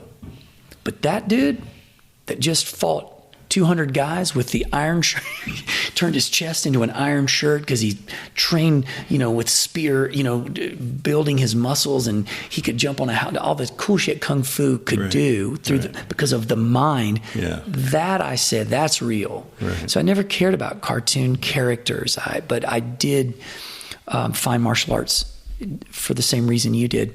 Bullied a lot as a kid because, when you're intellectual and you're complex and you're rich as a kid, you're going to get fucked with. Yeah. Period. You're a target. And so I was like, all right, give me some, what can I do in martial arts? You could see these guys aren't targets. These guys can overcome all that. So I for the same reason, started training, eventually then moved to, kept training and then sort of found little moments. Do you remember Carrot Top, the comedian? Yeah. We were both from Charlotte. So found the opportunity to be his security and personal trainer. That was my first gig. Wow. Yeah. Well, it was interesting because through him then I met a guy named Laurent Ellis. Now, are you ready how this connects us to those Cutco knives upstairs? Fucking, bro, can you believe I got us back here? Because I said, we're going to tell this story, and I fucking got us here. This is crazy. So he was a professional basketball player for the Charlotte Hornets, right? Big NBA team. My friend, Chris's dad owns the Hornets at the time. Now they're the New Orleans, Hornets, whatever. So I start training him. He's up and coming NBA basketball star. He's killing it. And this is a quick side story for Cutco knives, because Chris noticed I had a set of Cutco knives, which I've had now for coming up on. It's got to be 15 years. So Laurent he's 6'11". He's a really special. His father was on the Lakers. He won 2 championship rings. He's big time. So he's naturally following in the footsteps, but he fucking hates basketball. Mm-hmm. He hates basketball. He likes playing music, likes doing everything, but he doesn't want to be a basketball player. I'm like, brother, you're 6'11". You're an athlete. I mean, this is, and he's not talented at anything else at that level. Yeah. And he couldn't, because I tell this to my students all the time. They come in and they're like, how do you find your purpose? How did you find your purpose? I go, guys, God damn it, listen to me carefully.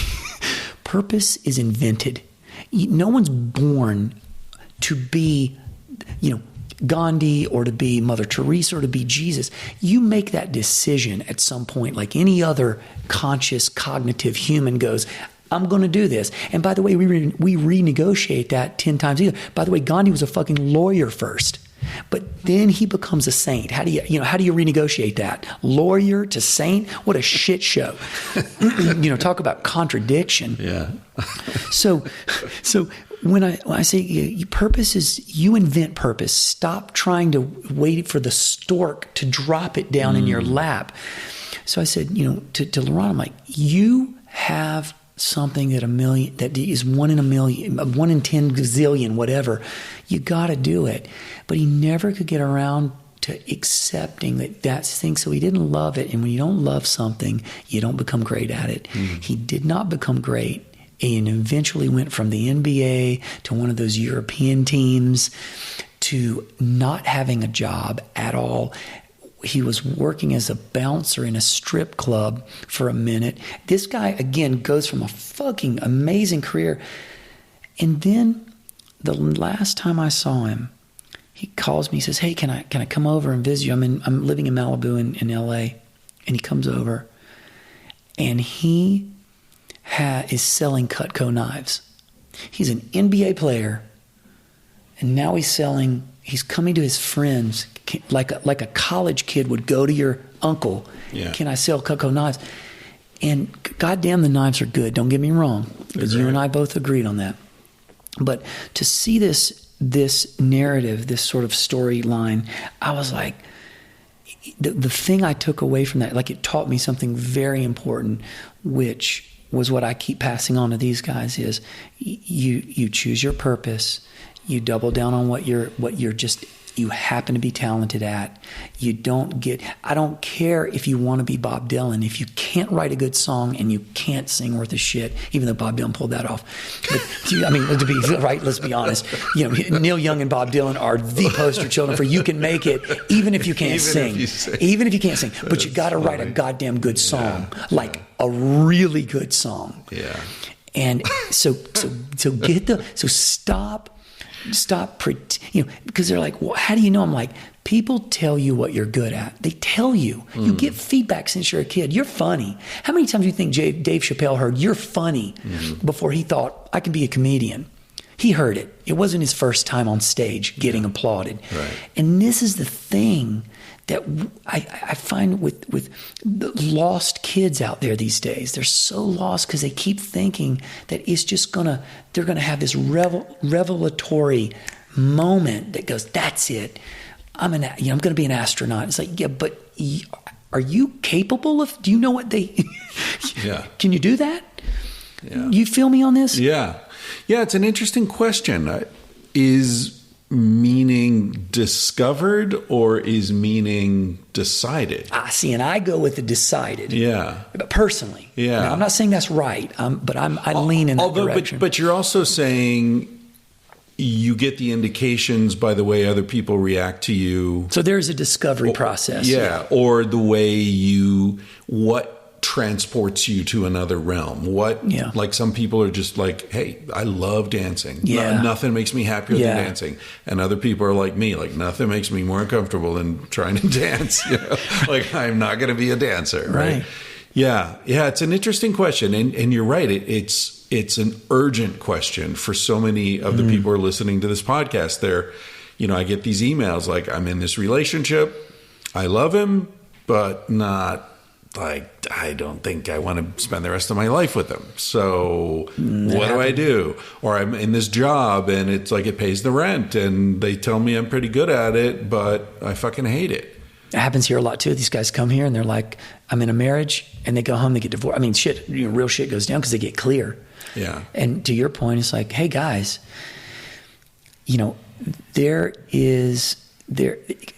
because there's a thing that you and I can't describe with words. There's no intellectual formula to explain why something just isn't there. Yeah. Like you said about the ape without the trees. There's no way to necessarily explain something that's missing, and you just have this anxiety, and you're like, all I can say is I just feel like something's not right. That's the best we do with it. Fucking saddest song of all time, in my opinion, is that song "You've Lost That Lovin' Feeling." Ooh.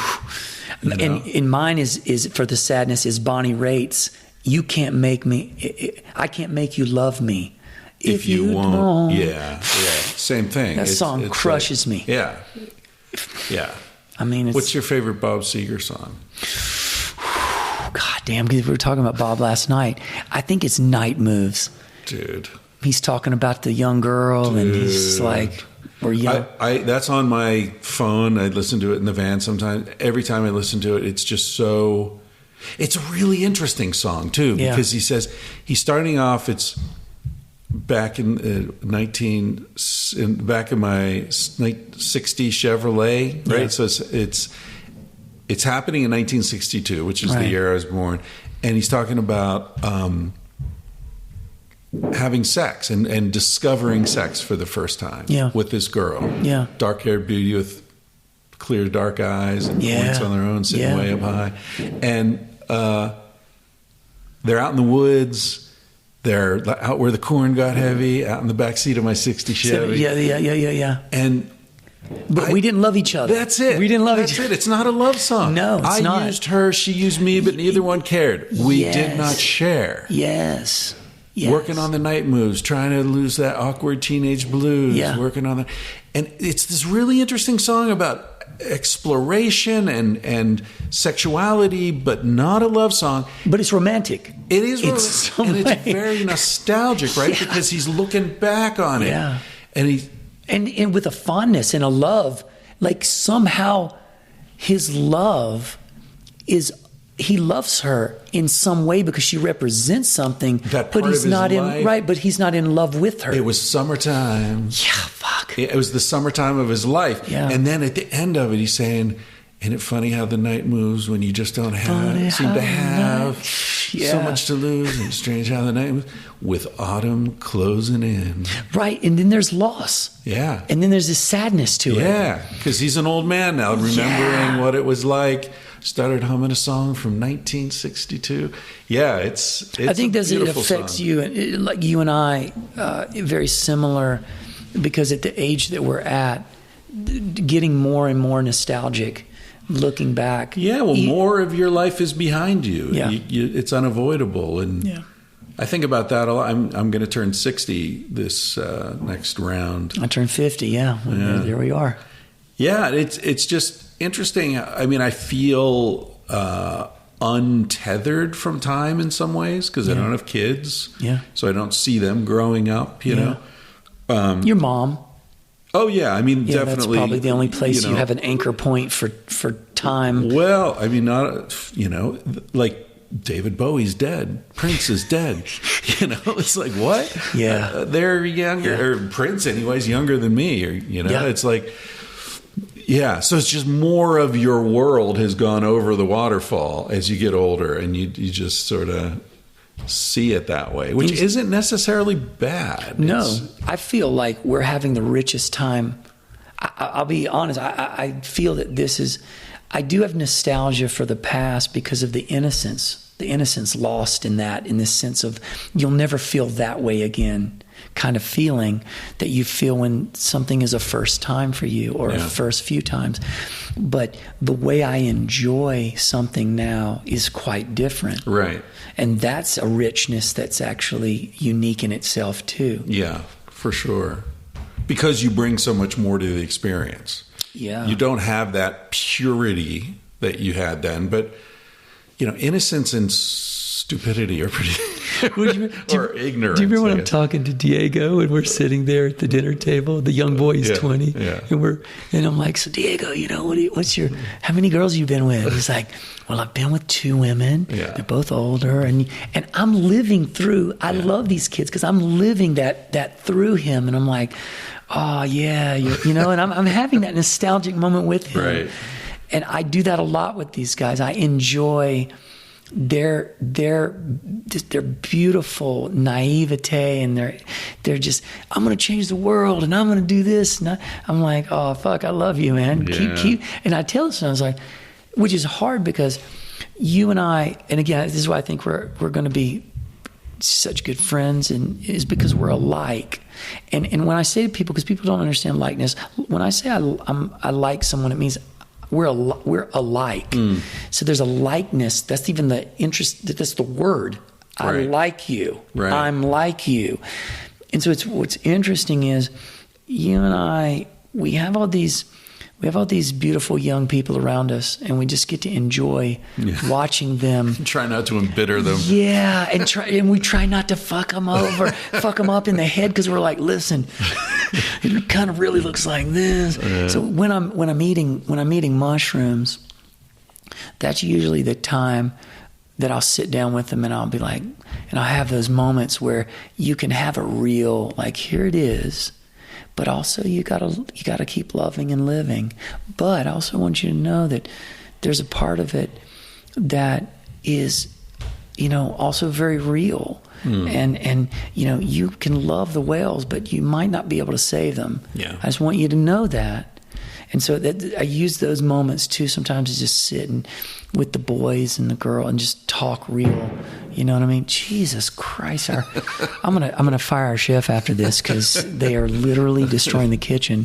I don't know if you guys will be able to hear any of this. I think that one came. That through. one might There's come some through. Pumping going on up there. But if I could just return real quick to wrap us up on this. So when I got to L.A. from LaRon Ellis and the Cutco knife story, when I got to L.A. and I started getting introduced to all these people in the entertainment business. Is this through Carrot Top or? Carrot Top led you to Laurent introduced me to a guy named Rick Calamaro. Rick Calamaro owned a bar called On the Rocks. You know the Roxy, quite famous, the Roxy in L.A. Big famous. Everybody partied there and played there. Guns N' Roses and Motley Crue. It was a huge venue for that. Well, Rick has at this time a bar on top of the Roxy called On the Rocks. With an X. Fucking epic, right? Right. So Charlie, this era of guys, it's like all the guys from Sean Penn, Jack Nicholson, everybody parties here. This is the jam. I get introduced to him because he knows him from his NBA days, because Rick is a huge basketball fan. He's an NBA and he's a Lakers fanatic. Right. Well, he knows his dad, the senior Ellis. Right. So he takes me under his wing for no reason. I'll never know to this day why this guy loved me like he did. Why he just took me under his wing and let me sleep on his floor, his couch. I slept behind his couch for 2 years on the floor. No exaggeration. Where I lived on the floor on a pallet while he just let me live there and I was his sort of protege. I'd go around with him and I'd do the rounds with him, and I'd go to help the club and promote and pass out flyers and stuff.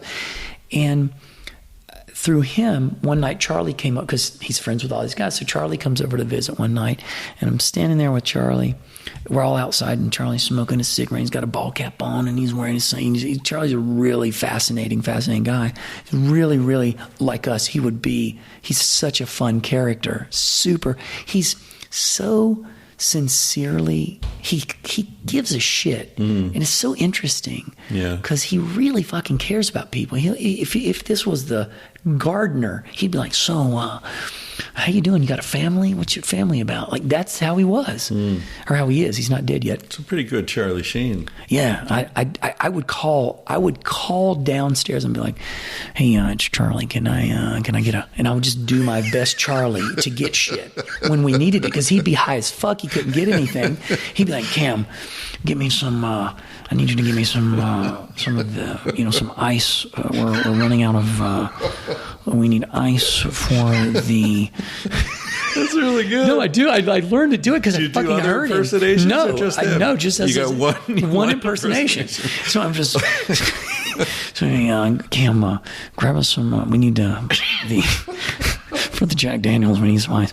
So I would call down and I'd fucking be Charlie.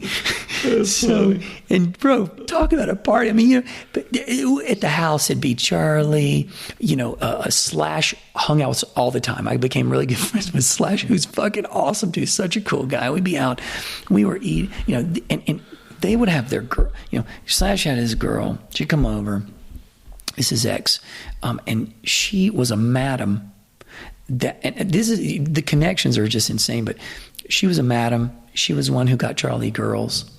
On the Rocks, all the girls would run through On the Rocks. So then she was with Slash, and she was Slash's girl. She'd show up. She'd open up what would look like a carpenter's like a toolbox, and it would have blue pills and coke and this, literally in compartments. Right. And she'd go, okay, and she'd just put that out, and then she would charge the client at the end of the night. So it'd be like she'd show up, she'd bring a couple girls with her, she'd have the box open up, and so she just brought the party. Matter of fact, I remember one time that there was a girl, and her and I were really connecting. I really liked her, and she was just, and we because we started hanging out together. And I actually forgot this story until we just started talking. And we had sex in the bathroom, and Perla charged Charlie for us having sex because she was one of Perla's girls, but we weren't. She wasn't actually. I didn't hire her. Right. We connected, and we were digging. She was off the clock. Charlie got charged for it and fucking paid it. I said, Charlie, because he goes, hey, Perla charged me. Because I mean, this is how he ran shit. You know, he's like, because I wasn't much on, like, for me, I'm not anti-prostitution or for it or against it or nothing. I have no relationship. I was just kind of like, that was his thing, really. And at that time, it wasn't even my place because, you know, I'm the bodyguard. Right. I'm just keeping shit. You know, I'm staying primarily sober, keeping things, you know, and just running stuff. So I just have little moments. Maybe I'd have a little coke. I'd have a little this. Just playing and dabbling around. He didn't, you know, he didn't even, he wanted me to. He really thought of me as a little brother. He didn't want me even going down that road either.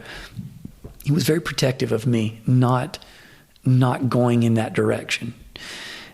So he considered the direction he was going in to be destructive. He knew it 100%. Yeah, he was very self-aware of how, and I think he just accepted it as a disease within himself that he just really didn't have control over in some way. He just was like, this is how I am.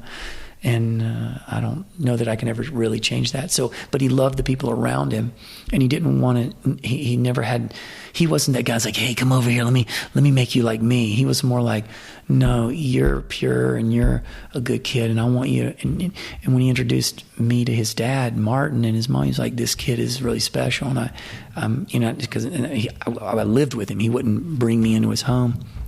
And his dad really loved me, and I was very close to his dad. I used to play basketball with his dad, and which was really trippy too. To be like, New Year's night, I'm shooting ball with Martin Sheen, and just me and him talking about. I'm a kid. Yeah, how old were you? I'm fucking like 22 years old. How do you go from sleeping on the floor to being Charlie Sheen's bodyguard? Oh, well, that night that Charlie came over. And I'm telling you, he's wearing the ball cap and he's got the cigarette. And Rick says, "Hey, this kid is really talented. He's really special. He's a really amazing martial artist." And Charlie's like, "Oh yeah, all right, let me see what you got." Kind of vibing. So he's wearing this cap, and I used to be really fast. When you get 50, I'm still pretty I'm faster than most of these kids, but I'm not as fast as I used to be. I used to be faster than most anybody. And I was like, bop, I threw this back fist and I knocked his cap in the air, and then I spun and kicked it at the same time. And he was like, whoa. And he was just so impressed. He was like, wow, this fucking kid's awesome. He was like, I got a job opening. Because he was in between bodyguards. But for Charlie, a bodyguard was really a handler. That's what a bodyguard was. And he had the bodyguard before me was that guy who was one of the Hells Angels. He was this really famous guy in Hollywood. He was well known for Chuck Zito. Yeah, this really trippy character, tied in with criminals and shit like that. So I was quite a departure from that. So he's like, I got a place for you. So I was basically a handler for him. In other words, I was a buffer between him and the public. Why weren't you teaching martial arts when you went to L.A.? Oh. I was actually working at a martial arts studio. Oh, okay. As the front desk guy and a teacher. I was getting my break. I was doing my work. I was waiting tables in that world. In that world, right. Exactly. Right. So he's like, come move in. So I go move in with him. And the next thing I know, I'm flying all over the world. This is during Planet Hollywood time. He's got stake in Planet Hollywood. I'm hanging out with Bruce Willis, Demi Moore. I mean, it's crazy. I'm a kid, and I'm sitting here in these places. This is how I'm at Cannes Film Festival. This is how I meet Chris Tucker. Chris Tucker, who then does Rush Hour with Jackie Chan. Chris says to me, we become friends, and he's like, "Hey, I got this movie they want me to do," because he knows I'm a martial arts expert. So he comes and he goes, "Hey, can I ask you a question?" He goes, "Have you ever heard of Jackie Chan?" Now, at this time, Jackie Chan has never made an American movie ever. He's but he's obscure. Like you and I would know who's Jackie Chan, who's Jung Buell, who's these kung fu these big stars there. And I said, "Well, Chris, Jackie Chan's a fucking huge star in Asia. But he's not a star here. You're a star here," because Chris had just done Friday and all these big sort of cult indie films in the black culture. And I said, "You're a big star here." I said, "If you guys do something together, you could be huge." And I was like, "You should do this. And he was like, okay. And he ends up doing the film and hires me as his fight scene coordinator. And I don't know if you've ever seen Rush Hour, the movies, but they're really fun as a series. No one thought they were going to do anything. It was just like, young black actor, Asian guy nobody knows over here. And it became, they're huge box office successes, made them very famous. And so I met Chris through that. I mean, my whole trajectory within Hollywood got in that direction. Then I started getting hired by like Jennifer Aniston and Courtney Cox, and started working with all these people in the business. During Friends days? Yeah, I would go to the set of Friends and watch them shoot. So, and what were they doing? Because there's no martial arts in Friends that I... Trainer. Just this is what they did to keep in shape. That's what you did. You're in Hollywood. You got some obligations. I need to look pretty. Right. My body needs to look good. I'm on the cover of magazines all the time. Yeah. It's a job. It's not a thing. It's a full job. So I got hired, and they just loved me because I was polite. I had manners. I was yes ma'am. They just said, this is a fucking good kid. I like this guy. He's not anything like Hollywood is. And you weren't like trying to be a star. No. Pushing for acting or anything. No, I was amazed that I was like, how the fuck am I here? Yeah. I was just loving it. And did you meet Jackie Chan? Did you work with him? Of course, absolutely. I've got a fucking book. Jackie Chan goes, I love you, Cameron, like a thing, and I signed it and everything. I was like, because I remember Daryl Tucker, Chris Tucker's brother, when Jackie signed my book, Daryl goes, Jackie, what the fuck I love you? We don't say that in English. He was literally saying this to Jackie. Like, why? We don't say that to men in a thing. And I was like, Daryl, shut the fuck up. Let Jackie tell me he loves me. Yeah, my God. And Jackie, wow, this guy, you talk about a guy that's like, he's, a scene will break, he's helping move lights. I mean, he's a fucking giant star.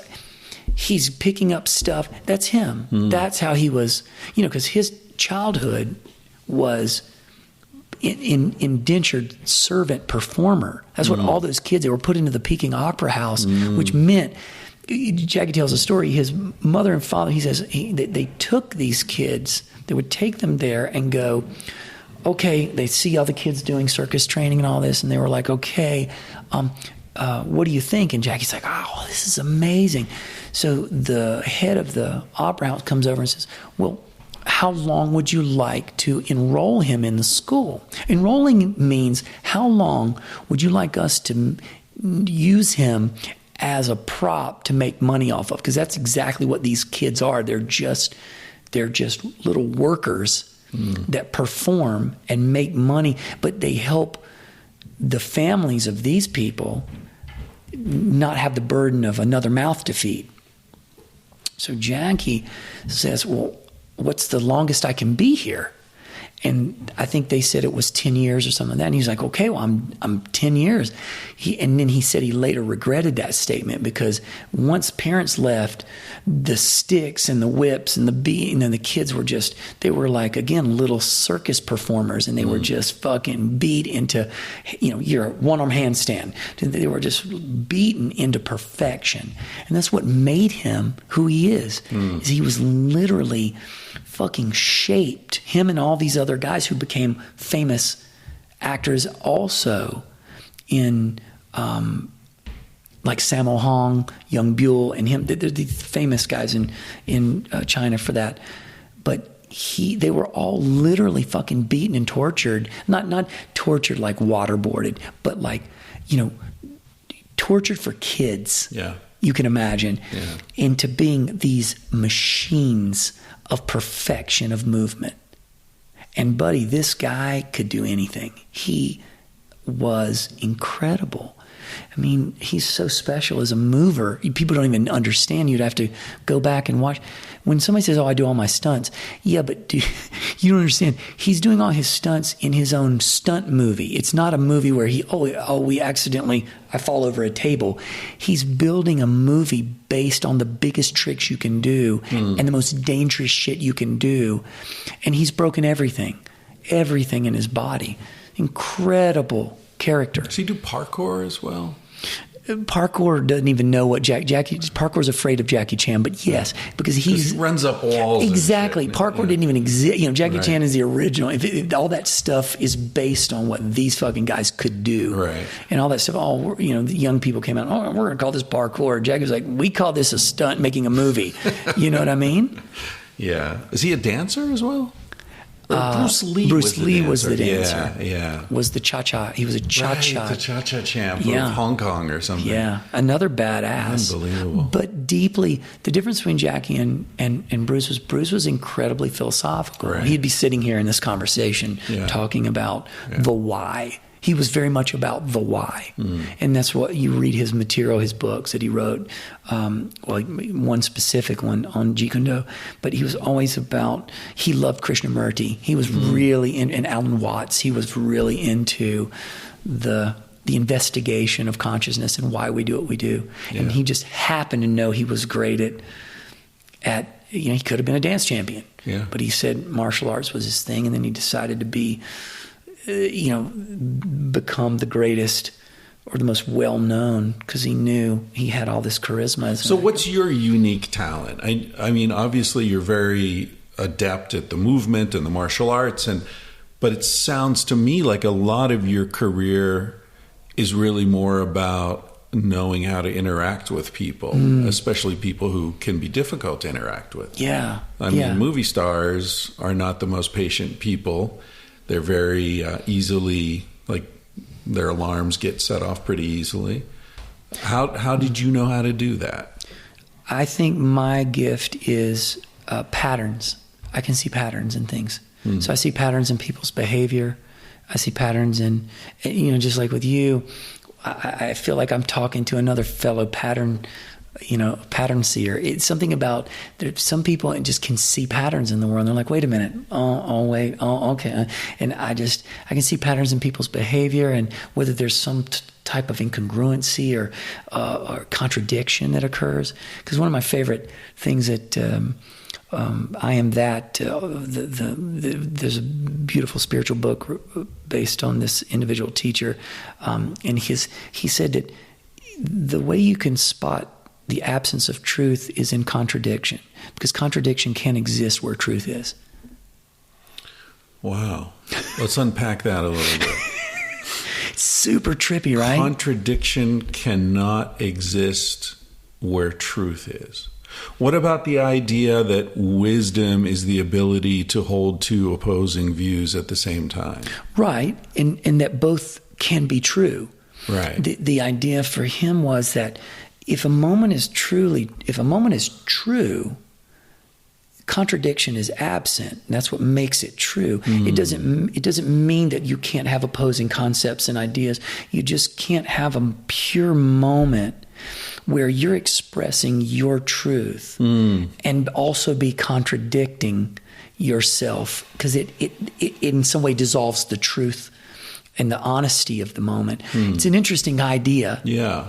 And I think that something about spotting patterns is the ability to see where there's contradiction, where there's congruency. And you do that in your book so much, where you're like, wait a minute, this seems out of, somehow this doesn't seem congruent. Wait a second. And that's a skill. And I think it's a skill that people don't even recognize is a skill. They just see someone able to do it and go, wow, man, it's amazing what you're doing. But they don't really know what you're doing, that you're able to actually look at the behavior or witness what's occurring and see it from so many perspectives, and then actually formulate some type of understanding that's occurring in the moment. And I do that well with people. I see who they are and how they think and how they behave and and then I work with that somehow, and I guess I'm capable, and then I transferred that into movement, and I'm able to see the way you move is the way you think.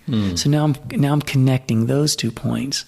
I'm like, oh, you can't move differently than you think. Did you ever do physical stuff with Charlie, like Trained him. You did training with him. Okay. Training in martial art. Right. Training. Because I've hung out with some. I had a job, worked for this very wealthy guy for a while, and people would always say to me, like, how do you talk to him? Like, nobody else can talk to him. He's such a pain in the ass. He's such an asshole. He's so demanding. And I don't know. I never thought of it in terms of patterns, but I felt like I somehow instinctively knew when to confront him and when not to. Right. And I imagine it's the same situation with you in those situations in Hollywood, where it's like, these are people who are used to getting their way all the time. And yet, if you're a handler, sometimes you have to handle them. Sometimes you have to say, sorry, man, this is a bad move. Yeah. Don't do that. And I'm 20-something years old. Right. And that's... And you're a nobody. You're coming for... You were sleeping on the floor, and now you're telling me what to do? Like, right. That's a delicate move. It's because they have to look at me and see something in me that you can't buy. Yeah. I can't buy this kid. Yeah. He doesn't, that's not what motivates him. He's not here for the money and the fame. He's here because this is his thing.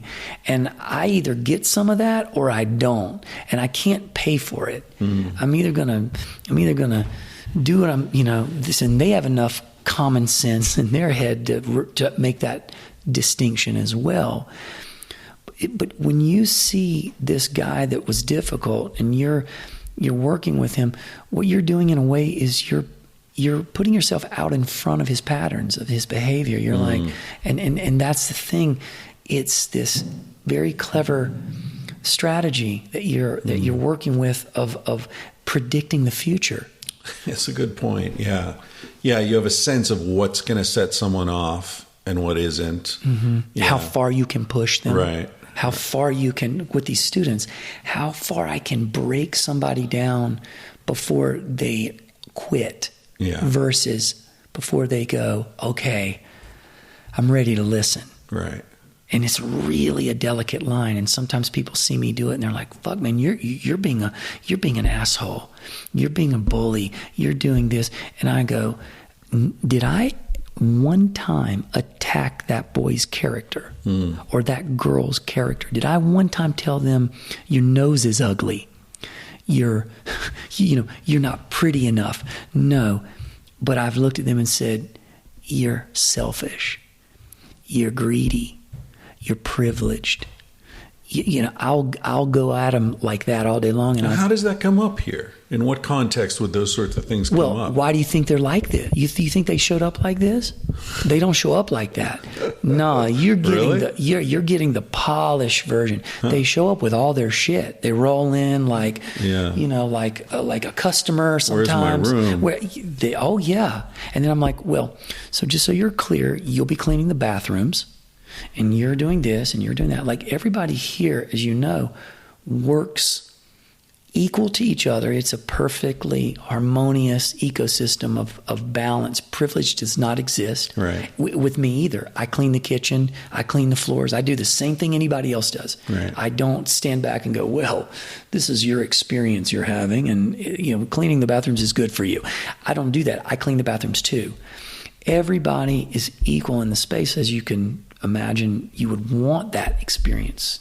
And that allows you to keep, and this is not an ad. I'm not advertising anything here, but I'm here and I'm going to talk about what I've seen. That allows you to keep it really amazingly reasonable in terms of what people are paying to come here. Yeah, you just out of curiosity, which is interesting. You're like, okay, what's this kid doing here? Yeah, well, yesterday I looked around. It's like, this is a sweet spot. What's he charging? Like, how much money are they making here? Yeah. And I looked it up, and I don't know. There are probably different prices for different things, but the one I looked at was like $1,200 for a week. Yeah. Everything included, like pick you up at the airport, all your meals, accommodation, the fucking cold plunge, the saunas, the classes. You've got teachers coming in. You got to pay them. World champions, super brilliant folks. Holy shit! Because you make it so that it's because I said that I said, look at all these people. These are not that. They're not in the economic social status of that. These are just regular. you probably couldn't pick a worse career than being a yoga teacher or something like that. There's no money. There's very little money in that. It's not like, if you want to be an investment banker or something, please. So these guys are all regular folks who save up their money. They save up that $1,000 or that $2,000 to come and do a week or do 2 weeks, whatever they're investing in. And they also get an education, which they get to monetize that. And I try to teach them the best that I can how to monetize their education, because I want them to be able to. Everybody has to make a living. Yeah. And I get that. So I do my best to make that a part of the education. But the vibe of them, when they roll in, what they're so shocked by is that they think they come here to become yoga teachers. But what they end up realizing is that they come here to become really exceptional human beings who happen to teach yoga. And I explain to them that your exceptional quality as a human being is going to take you further than whatever the fuck your craft is. It doesn't matter what you do. And now, of course, that's what I make up. But my experience was that I wasn't nearly as good as I am right now at my craft. And yet there I was. So was it my craft that got me there? Like, why was I so fortunate? It was because of my personal etiquette, my personal ethics, my work ethic, my manners. Sincerity. Thank you, my sincerity. And I'm like, guys, this is the key first. The world doesn't need another fucker that can do a handstand. Good luck. Who cares? You need to learn to be an extraordinary human, and then I'm also teaching you that. So you're getting that experience from them as people, because I just filter I've already kicked a girl out of here, by the way, which you would be shocked at, because you're like, wow, it's a little utopia. She came in, and she wasn't integrating, because she was like, nope, I've already decided why I'm here and what I'm getting out of this. And, and I was like, this is just I'm not the teacher for you. This isn't the place for you. And that happens sometimes. You just gotta, and I tell these guys, I go, guys, you cannot be afraid to fire a client. You just watched me fire a client. You're not right for me as a student. Thank you. There's your money back. Go and do your thing. And they're like, oh my God, when you're young, you're like, I need every client I can get. I can't fire a client. I'm like, sure you can. And by doing that, you teach yourself something important, which is your worth. And that's got to be very clear. And, so that's an example of why everybody, they just know they can't be little dicks. They know they cannot be cunty here, or I am going to rip them a new one and even possibly just send them home. So everybody's like, all right, it's the best of me or it's none of me. And that's how they show up, the best of me. They're kind, they're loving. Yeah. And you see how much we love them too. Right. Everybody hugs each other, and I love them like children. Yeah. I hug them, I tell them I love them, I give them, because I do. Yeah. I give them, I nurture them. Right. And then they feel safe, and they feel like they're loved, and suddenly they're loved. I got this one boy, he's like the same kid, Ben, whose dad had the gender transformation or sex change. And, this kid, we're having this beautiful mushroom journey, and everybody's vibing, and you and I was like, we're talking, we're all sitting around, and there's this music on, and it's super vibey. And suddenly the music stops. And I look over, and Ben has stopped the music. He's just taken it upon himself to go over, because him and James in the corner started kind of dancing, and he's like, you know what? He told me this later. I go, Ben, why did you do that? I'll tell you what I did. But he goes, man, I had this idea that I was just going to hit this new song and everybody was going to go, Ben, yeah. So he changes the music. I look over, I go, Ben, what? I go, what the fuck are you doing? And he's like, what? And everyone's journeying. So he's the man. And I bring him over, I go, you come down, Isaiah, you sit down, I go, listen to me. What about your brain is making you think that's okay to do? That you can just shift an entire experience for everybody in the room? I said, see, that's your work. You think that you you somehow are more important than everyone in the room. And he's like, I don't think that way. And I'm like, yeah, but look what you're doing. It says that. And then after that moment, he gets wounded like a puppy. So then he goes off to the corner and he starts to put in his earphones. So he has his own little, and I go, Ben, come here. You would have been laughing. I go, Ben, get the fuck over here. Come here. I go, he's in the journey's on, the energy, the medicine's in. And I go, Ben, I get real close to his face and I put my hand on his chest and I go, see, that's your darkness. That's your darkness right there. That you trying to now go inside and get away because you feel you've been rejected and nobody loves you. I said, see, this is your story right here. And he's just like, and he's like, you're right. That is it. I'm like, you take those headphones off and you get over here because you belong with us and we love you and you belong here. And don't you fucking go trying to run because you've told yourself you don't belong. You belong.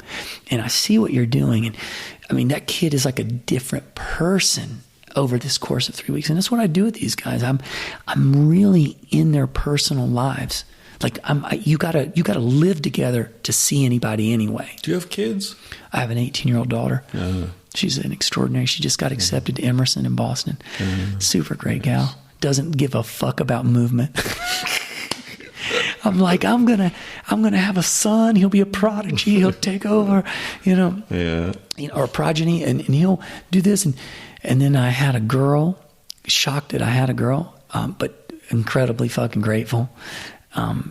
And she wants to sing and dance and act. Now she wants to be possibly psychology and what she did, but movement. It's like blah blah, whatever, Dad. That's what you do. And I'm like, God, please learn to choke someone. Please, I'm trying to get you to choke a person like your old man. Yeah, be a choker. Hey, I don't know what's going on with lunch. Are we like holding everybody up? I literally have no idea, but we can. Yeah, if you fill our time, let's do it. I feel we'll do this again. Yeah, I feel we'll do that again. So. Yeah. Thanks, man. This has been so much fun. What a journey. Everybody out there in their cars driving around listening to this saying, what the fuck did they just say? What did he just say? I got a feeling that you're gonna pick a particular. I got a feeling I know the song that you're gonna. Night Moves. I got a feeling. Guys, get ready. Coming up. It's the autumn closing in. That's it. All right. Take care, guys. I told you he was a cool guy. I'm just adding a little something here because it's today, as I record this, is the 3rd anniversary of the day my dad died. And I know that I shared that with you guys, that experience, and some of my thoughts about it subsequently. And I just want to thank everybody who has written to me and been so compassionate and generous and sharing their own stories and how we kind of got through that together. So thank you for that. It's an amazing privilege to share so much with so many people that we haven't actually ever met in person, but doesn't mean there's not a significant form of intimacy there. So thanks, guys. Catch you next time. See you next time. See you next time. See you next time. See you next time. See you next time. See you next time. See you next time. See you next time. See you next time.